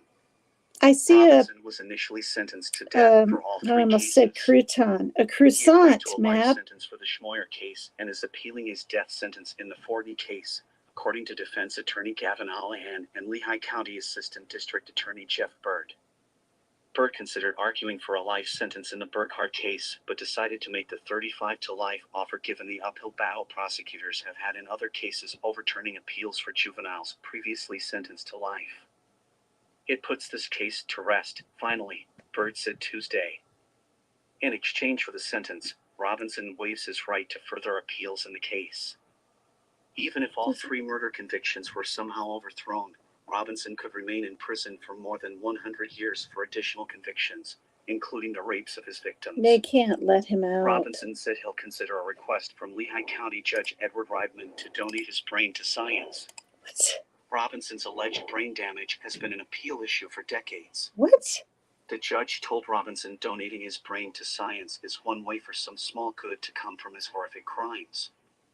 The judge noted the study of sports-related concussions and the study of the brain itself has come a long way since Robinson's convictions. Asked whether Robinson thinks about the harm he inflicted on the community, Robinson had no comment for the judge. Asked whether he would consider donating his brain to science, Robinson mumbled a response. Hollihan later said Robinson will investigate whether that's something his religion will permit. Robinson is a devout Muslim, Hollihan said. Hollihan said he's not sure whether dissecting Robinson's brain decades after he committed his crimes will yield much understanding of how serial killers' brains Good night, Ned. Thank you. It wouldn't hurt to try. I can understand the request, Hollihan said. Robinson appeared in court in a wheelchair. He was wearing glasses and had his hair tied up in a ponytail on the crown of his head. He smiled at a front row of court supporters as he was wheeled away. He will return to the State Correctional Institution at Phoenix in Montgomery County. This is where the stories of the day end. I wish you, dear viewer, to live a quiet life with your loved ones. This guy is creepy. I also hope that you remember all the victims in your prayers. I would like to thank everyone who wrote a beautiful comment that motivates us to continue. Subscribe now to the channel if you are not subscribed. That one looks pretty young. Thank you all. Oh gosh, you guys, unreal. Amazon offers prepaid. I don't know. For hourly Okay, please, can I please? All right, so wow. Okay, Today we will learn about the no. story. Wow. All right.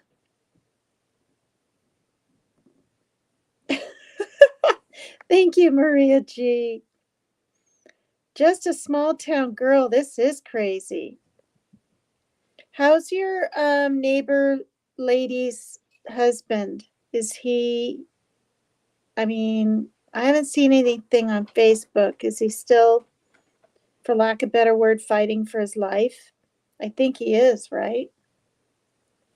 I mean, because you said, didn't you say that a priest or someone was brought in to read his right? Not read his rights. What am I saying? To what is that called, you guys? When they come in and, you know, yikes. Well, I realized the name of this is Sinister Egyptian Serial Killers, and I haven't done a single one yet. So there was a female one earlier that I'm going to cover, and then I very well might just end this live. It's already been 2 whole hours. Um,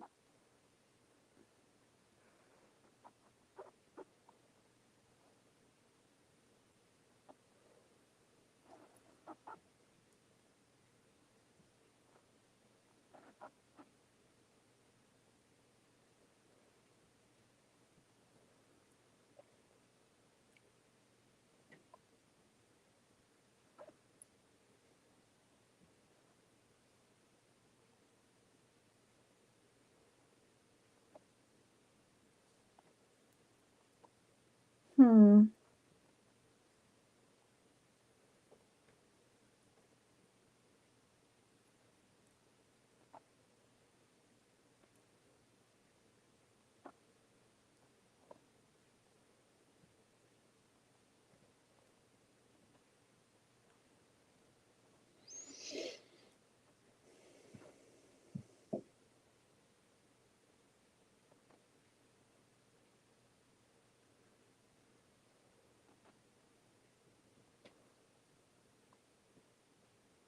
Mm.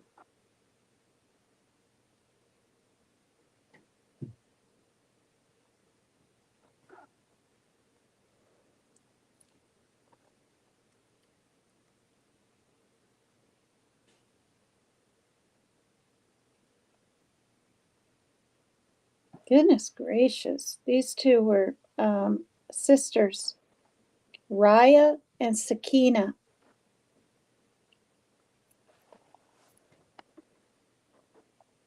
Okay. Guys, ready for a couple of sisters from Egypt that were serial killers. Final rights. Final. There's the word. What did I say? I said last. Last rights? No. Last rights. Last rights? Final rights. My bro-in-law is still in ICU. Is that the football guy? He's still in ICU? And what about the older woman neighbor that you helped all those days, and then she got sick, and then her husband got sick? You said he was really sick. I know, Team Rose, I'm getting close. Wow. Oh, football is my bro-in-law. Okay, he's still in very bad shape. My neighbor, he's home. Really? Oh, nice. Oh, gosh.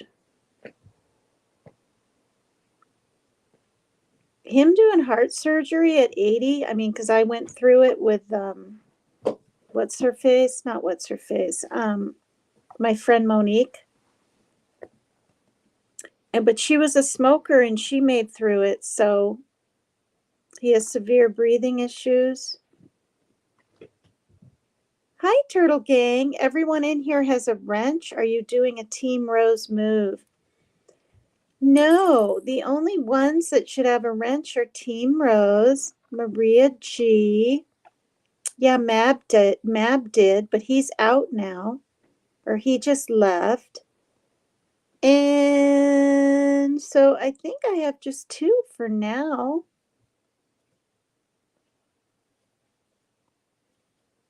I think, but I do have about 8 altogether. When Arco Show is in here, Demetrius wanted to be a mod. Melly from Australia wanted to be a mod, but I don't see her in here very much. Donna Clark was in here. Did I make her a mod? I can't even remember. I wrote it down.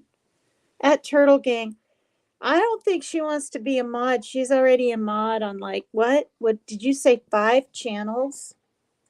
Turtle Gang? That's a lot, you guys. But maybe by saying that, she's hinting.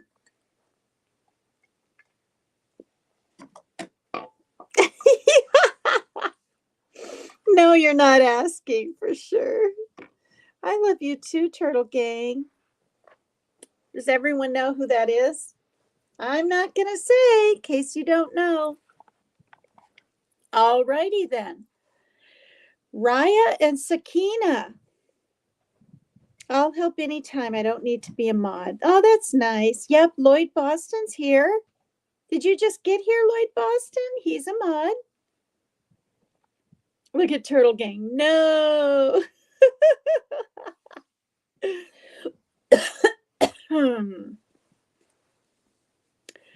Okay, you guys. Finally, I'm getting to an Egyptian serial killers after spending literally 2 hours on reading what one is. Good Lord. I mean, I found it interesting, but I'll admit it, it was rather monotonous.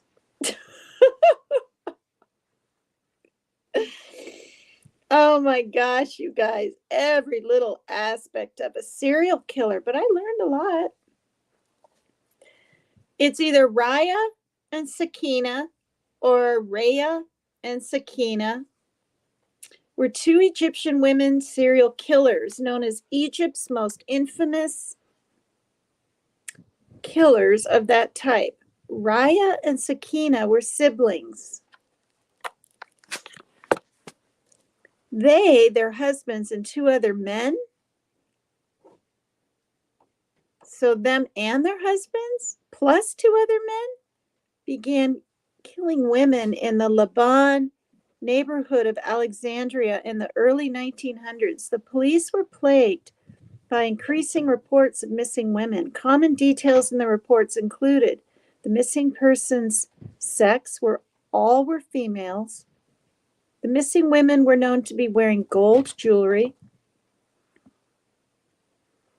and were known to be carrying a large amount of money. Another common detail was the report that many of the missing women were last seen with both or either one of the 2 sisters. Sakina was questioned several times because of the reports, but she managed to dodge any suspicions about her involvement.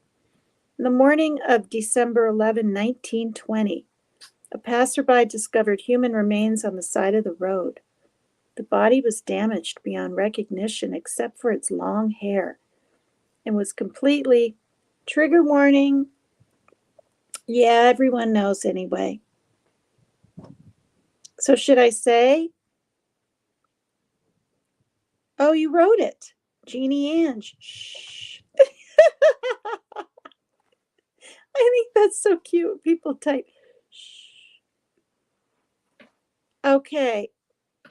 Good grief, you guys. Except for its long hair and was completely dismembered. There was also a piece of black cloth and a striped black and white pair of socks near the body. However, these items did not help with the identification of the remains. In an unrelated incident at about the same time in December, a man reported finding human remains beneath his floor while digging to fix a water pipe. I don't know how I've been sleeping at night, you guys. It's literally got to be because my son's here and my daughter. If I was totally alone covering these stories day in and day out, as graphic and disgusting and despicable as they are, I don't know. Yikes. Those findings provided the only evidence regarding the killings in the Laban neighborhood. After investigation, it was found that Raya and Sakina had been renting a home beside El Laban Police Department where the bodies were buried at the time when the women and the girls disappeared. Also, they were friends with the El Laban Police Department. Raya, Sakina, and their husbands were tried for MURDER. All four were convicted and were sentenced to death on May 16, 1921. Raya and Sakina became the first women to be executed by the modern state of Egypt. There were 17 women.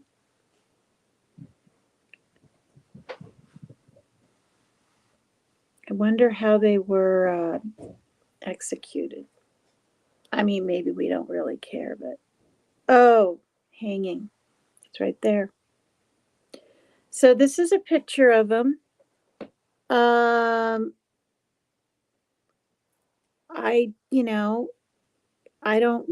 I guess they're photographs. The one on the left, it looks a little more like a photograph to me than the other one, but here they are, Raya and Sakina. Whoops, what's happening?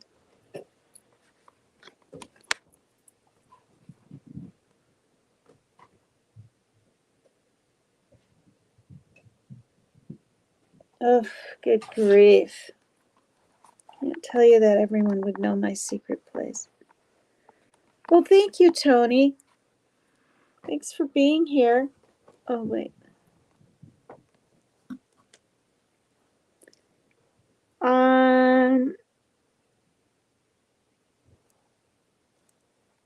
Wow, the brazenness, huh, you guys? Right by a police station. Well, they knew the people, though, right? So, I mean, lure them into your home or whatever. And I don't know, you guys, honestly, this shit really scares me. Like, really scares me. I'm glad my daughter's here still. I am alone, but I live in paradise. No worries. Oh, that's nice. I never think even about Christmas until December. December 1st, I put up the tree and, decorate the living room in red and white and that kind of deal. And some green, of course. Oh, gosh.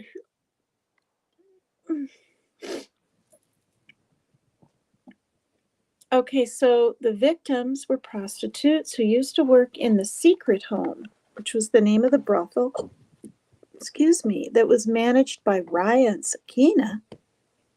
Most of the victims knew Raya and Sakina and had been friends with them for years. After luring a victim to one of the 4 homes, they would offer her wine and liquor until she became inebriated. The 4 men would then attack the victim and constrain her movement. Trigger warning. One would hold her ankles. One would surround her chest with his arms. Oh, God, you guys. And a third would hold her head tightly. Oh, God, you guys. While the 4th person suffocated her by forcibly placing a wet cloth on her mouth and nose till she stopped breathing. They would then steal her jewelry, money, and clothes. Afterwards, the men would remove the tiles of the floor, dig a hole, bury the corpse in it, and reset the tiles. The 2 sisters sold the stolen jewelry to a local jeweler, Ali Hassan, and divided the money among the 6 criminals. So it was 2 other men, the 2 sisters, that's 4, and their husbands, all in on this. Disgusting. Good grief.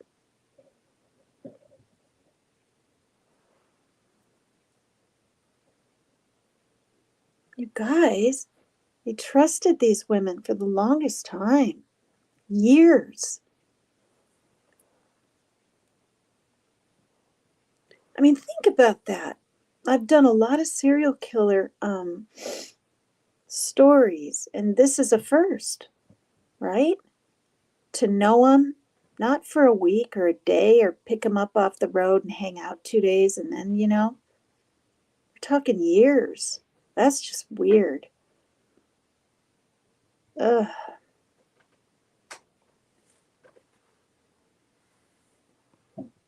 Now I'm getting cold.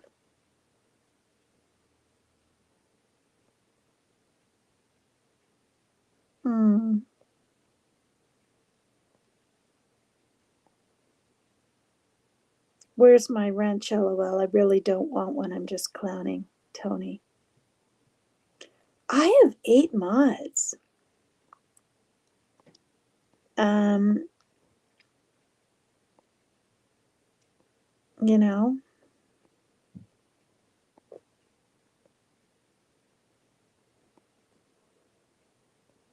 Oh God, this kitten just stuck his nails in my back, you guys. You little stinkers, this tulips. Oh, see, they want to be close to me, but are you being mischievous? Ooh. Golly. That's happened before, at least 3 other times. But when they run up my back, that's even happened. I'm not kidding. I am not making that up. Oh, Lord.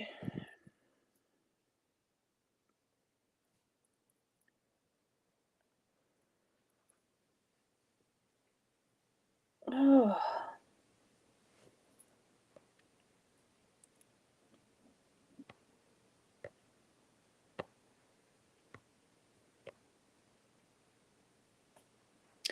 Yeah, I mean, I think our ghost show, isn't she probably sleeping? Turtle Gang says, little kitty. I'm going to change and get you an extra like.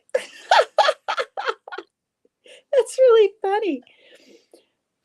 When I went over to put my PayPal, pinned it, at the top, I hit the like. And somebody, they were joking, it was funny. They said I was cheating. It is funny that you could like your own video. Yeah. Sleeping makes sense. Yeah. Yeah, BH, you were over there. I did. I watched Team Rose's thing. I watched it on regular speed. No, I didn't. I did like 2% up to where. The only reason I went on was just the intenseness with Regina and our ghost show. And I wasn't trying to be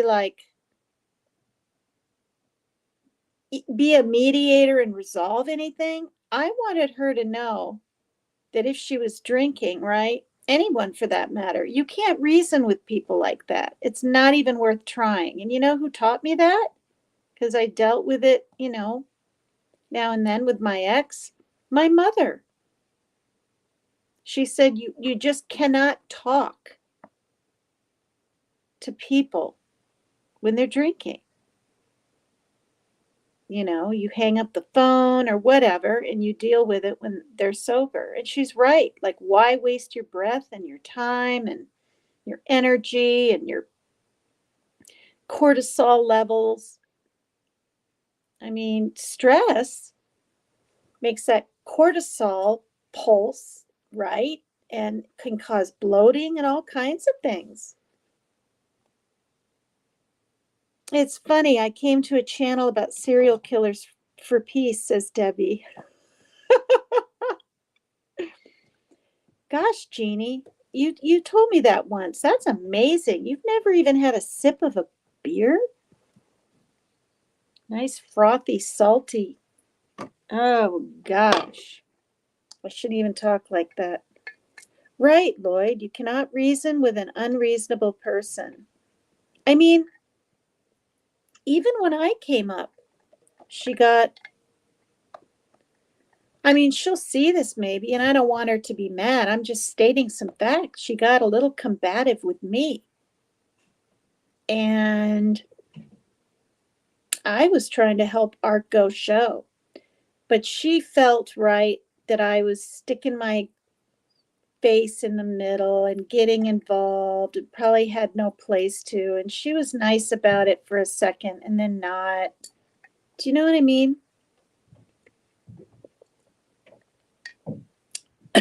You're babysitting your daughter's dog. She's wild.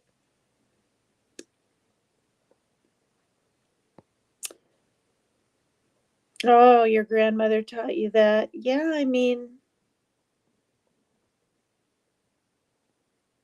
and and then also when I watched back before I came up, the part I missed, I mean, she knows Arco's show was crying. She got choked up and started crying a little bit. I have so been there and done that so many times because it's just the lack of understanding. And but Rose was perfect. You were right on it. You were like, you're not dealing with just, I mean, I don't know if any of us are really normal, right? I don't know what a normal person is, but you're dealing with so many different types of people and, right, different backgrounds and different experiences. And for all we know, maybe Regina was bullied or picked on with her, pretty blonde hair in high school or something. And so now when she feels she's being even accidentally attacked, right? She feels like she has to lash out. I have a tendency, well, more so in my 40s, a lot more laid back now, but I had this tendency that I felt like I had to defend myself all the time. Like when my ex would get mad or ex-husband or Shaylin's father would get mad. It was never just, okay, fuck that. I'm not going to comply with what you're saying and believe. It's like, I mean, for example, we had like this much ranch dressing. It was enough for her dad. None of us really needed it. My daughter was small. And because he was short just a little bit on his salad, or no, his Mexican meal, he got all angry, and told me I should have had more waiting or available. Well, fuck you. I made dinner. What did he do? Fucking nothing. Frankly, I'm pretty sure I took the plate and I didn't throw it at him or on him. No one got cut, no nothing, but I picked up my plate and I just threw it on the table and walked away. I mean, it's like a sense of just feeling not heard, not anything. And I found out that's someone being not critical of you, hypercritical. I couldn't slice the fucking cheese right. I like to do it at angles because you don't have to push as hard. You can just do angles, right? Of the corners instead of, whatever. I don't know. So when she was crying, that is good. You will need them more as your channel grows. Oh, wait, is that way back? Okay.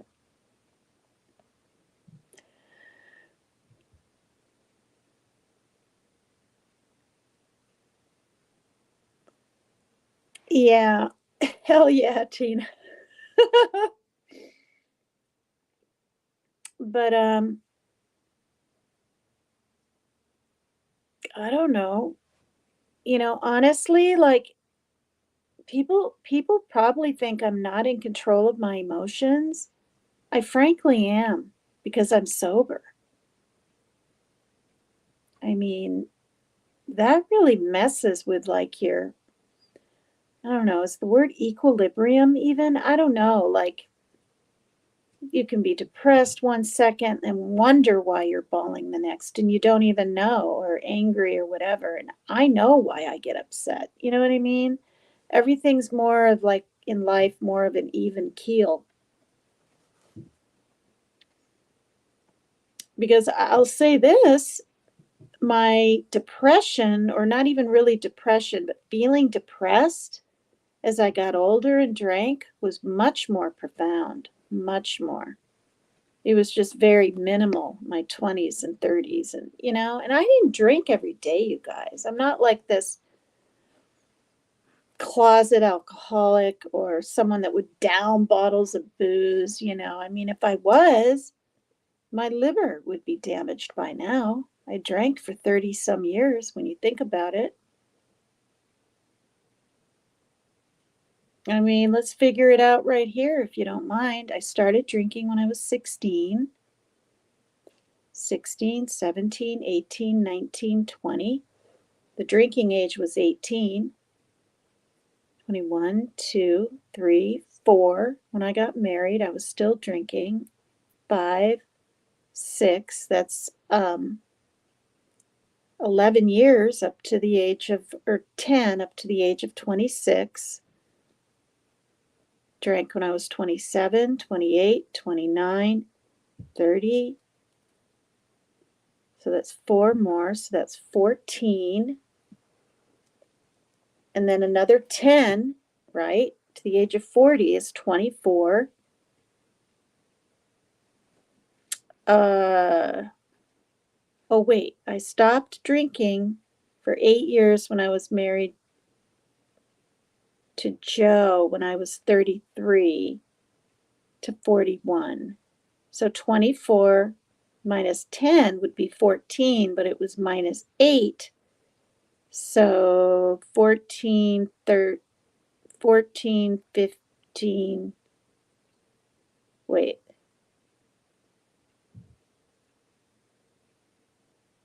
$24. Yeah, 24 minus 10 is 14.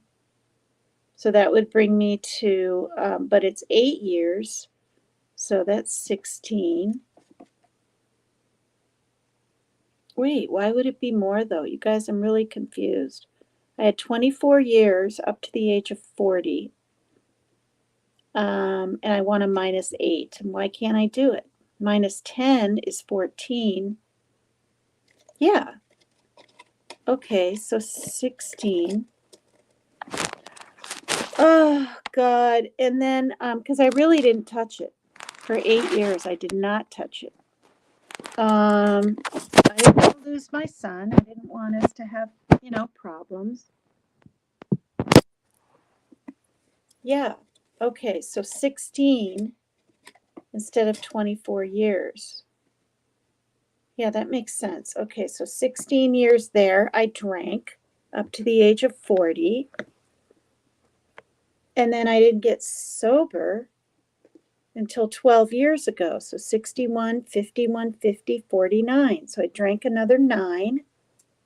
16 plus 10 is 26. Wow. I drank for 25 years, you guys. Total.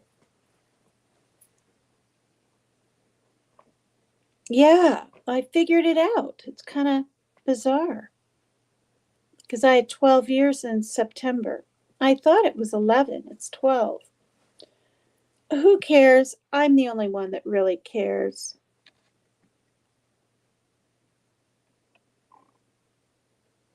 Is this the new math? It's so funny. I hate calculators. When I go to the store, I'm adding and subtracting. No, I'm not even subtracting. Let's say I have $50 and I get something for 10. I write that down. Get something for 12. I write that down. And then I know I'm up to 22, right? I don't subtract from the 50. I add until I get to my number. Everyone else is using their phone. I'm using my pen and paper. Yeah, Paper Cut Tina is the perfect name for me, you guys. I'm telling you. I care, Tina. Thank you. Well, I mean, we're looking at nearly half my life, but also I didn't drink every cotton picking day. Thank God. I mean, the stories I heard in AA, you know, I mean, I couldn't handle booze like that. Are you kidding me? Fifth of vodka, this and that and the other thing. People come in, and they're sober and they bring their kids and they get a whole year and they change. Their face gets more peachy colored. It's not as ashen and they're happier and everything. And then the next thing you know, you don't see them for a few days and then it's a few weeks and then they've possibly either unalived themselves. 4 different people that I knew, not massively close, but one man, liked to bring in cherries, and he had little over a year. Yeah, and I won't get into all the details, but I was just shocked, you know. And then what's really weird is when people have quite a bit of time, you guys, like 15 years or whatever, and they're so unhappy, they don't want to live. That's really bizarre. There was a man that had 8 years when I had like 4 months, and to me that just seemed like forever. And he unalived himself. He jumped off the damn bridge up here, right on top of a truck. And he had a son in his 20s that was a drug addict. So his life is probably even worse. Who knows? I don't know. But I saw him constantly at the hall I went to up there. He gave me a ride once in part of downtown area when I was going to like an AA dinner thing. I mean, it's just like you never know. And I'm going to say this. It's like you guys, or not you guys, but people don't know what people are going through. The bullying should just stop. But I've said this before, it's never going to, because we're programmed to do this stupid mob mentality crap, you guys, to feel fit in and follow and so if someone calls someone a bad name, then if you like them, then you better do it too. It's all cliques. I've never been in a clique. I wasn't in cliques in high school, thank God, or I'd probably have that kind of mentality. Who knows? It's wrong. And and then you've got people that are sick and fighting cancer. I saw Art Ghost shows look like her son, what was he, 11 or 12? She gave him a kiss and he just looked like such a young, happy boy.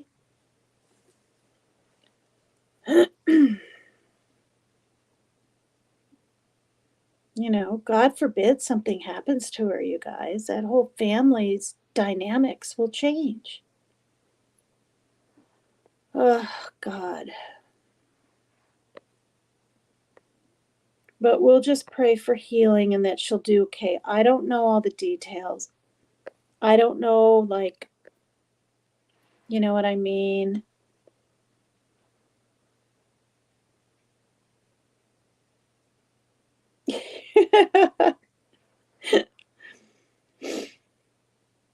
Wow.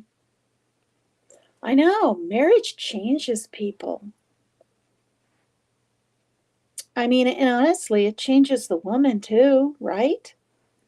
I mean, maybe not necessarily for the better all the time. They get a little more demanding and people get more possessive and, I don't know, controlling and,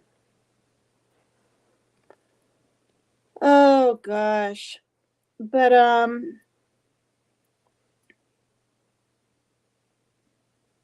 it's weird because when I came up on Roses, if I hadn't had a good year under my belt with all this YouTube, and Jeannie knows, how on earth many times have I called her bawling? Now, bawling, maybe 3 or 4. There was a couple of times when we'd just be talking and then I'd start bawling.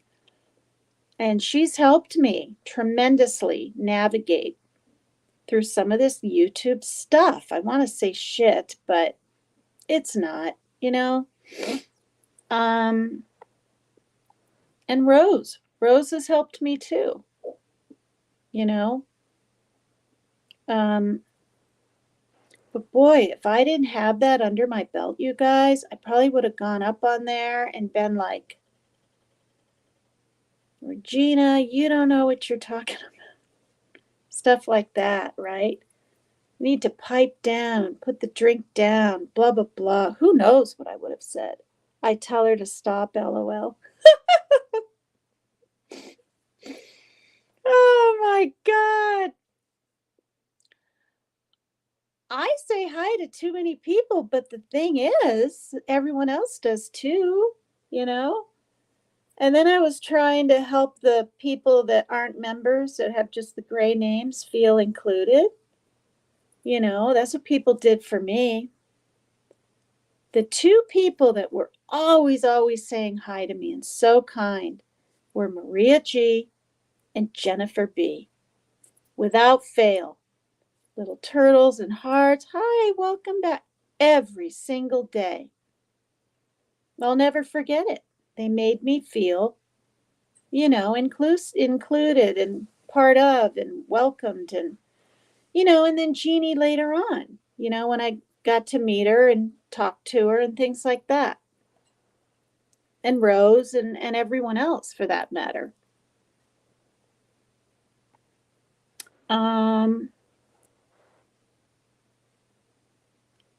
Okay.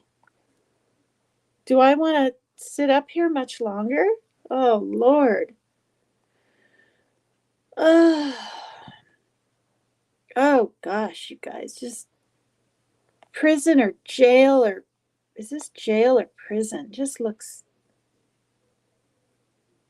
I just don't know. I don't think I'd last very long.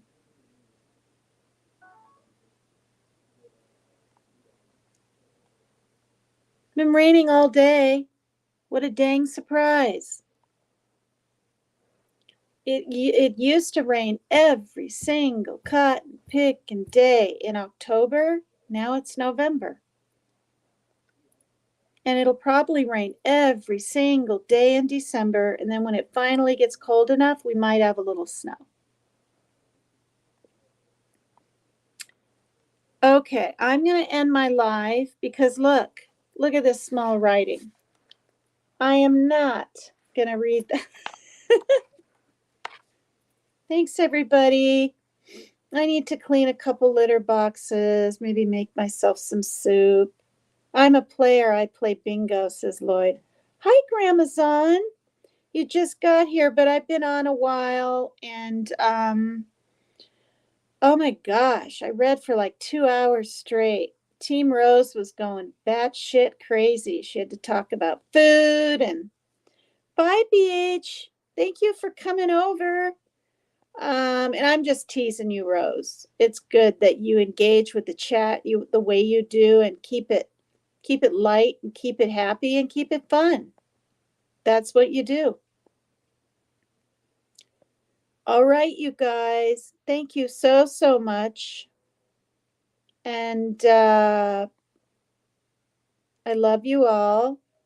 And hit the like, please. And subscribe if you want to.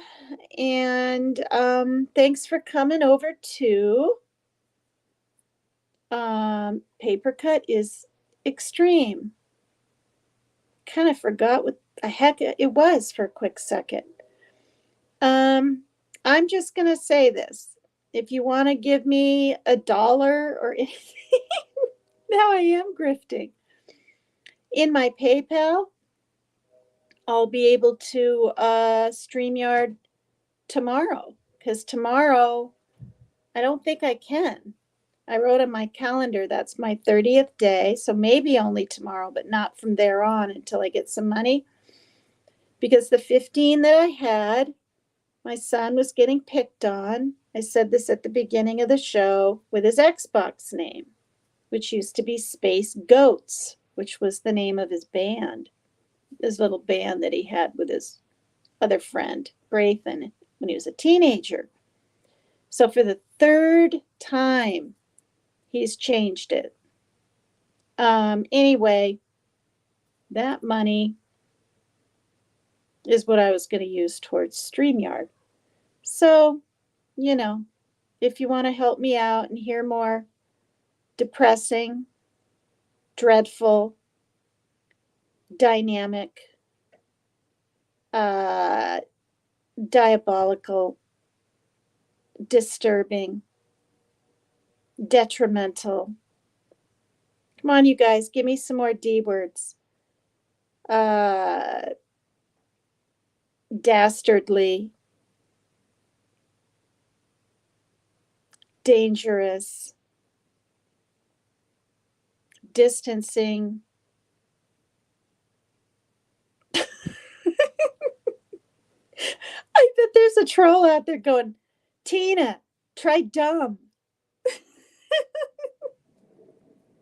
Okay, dumb stories. Yeah. You can help me out if you want. All right, you guys. Love you. Bye-bye.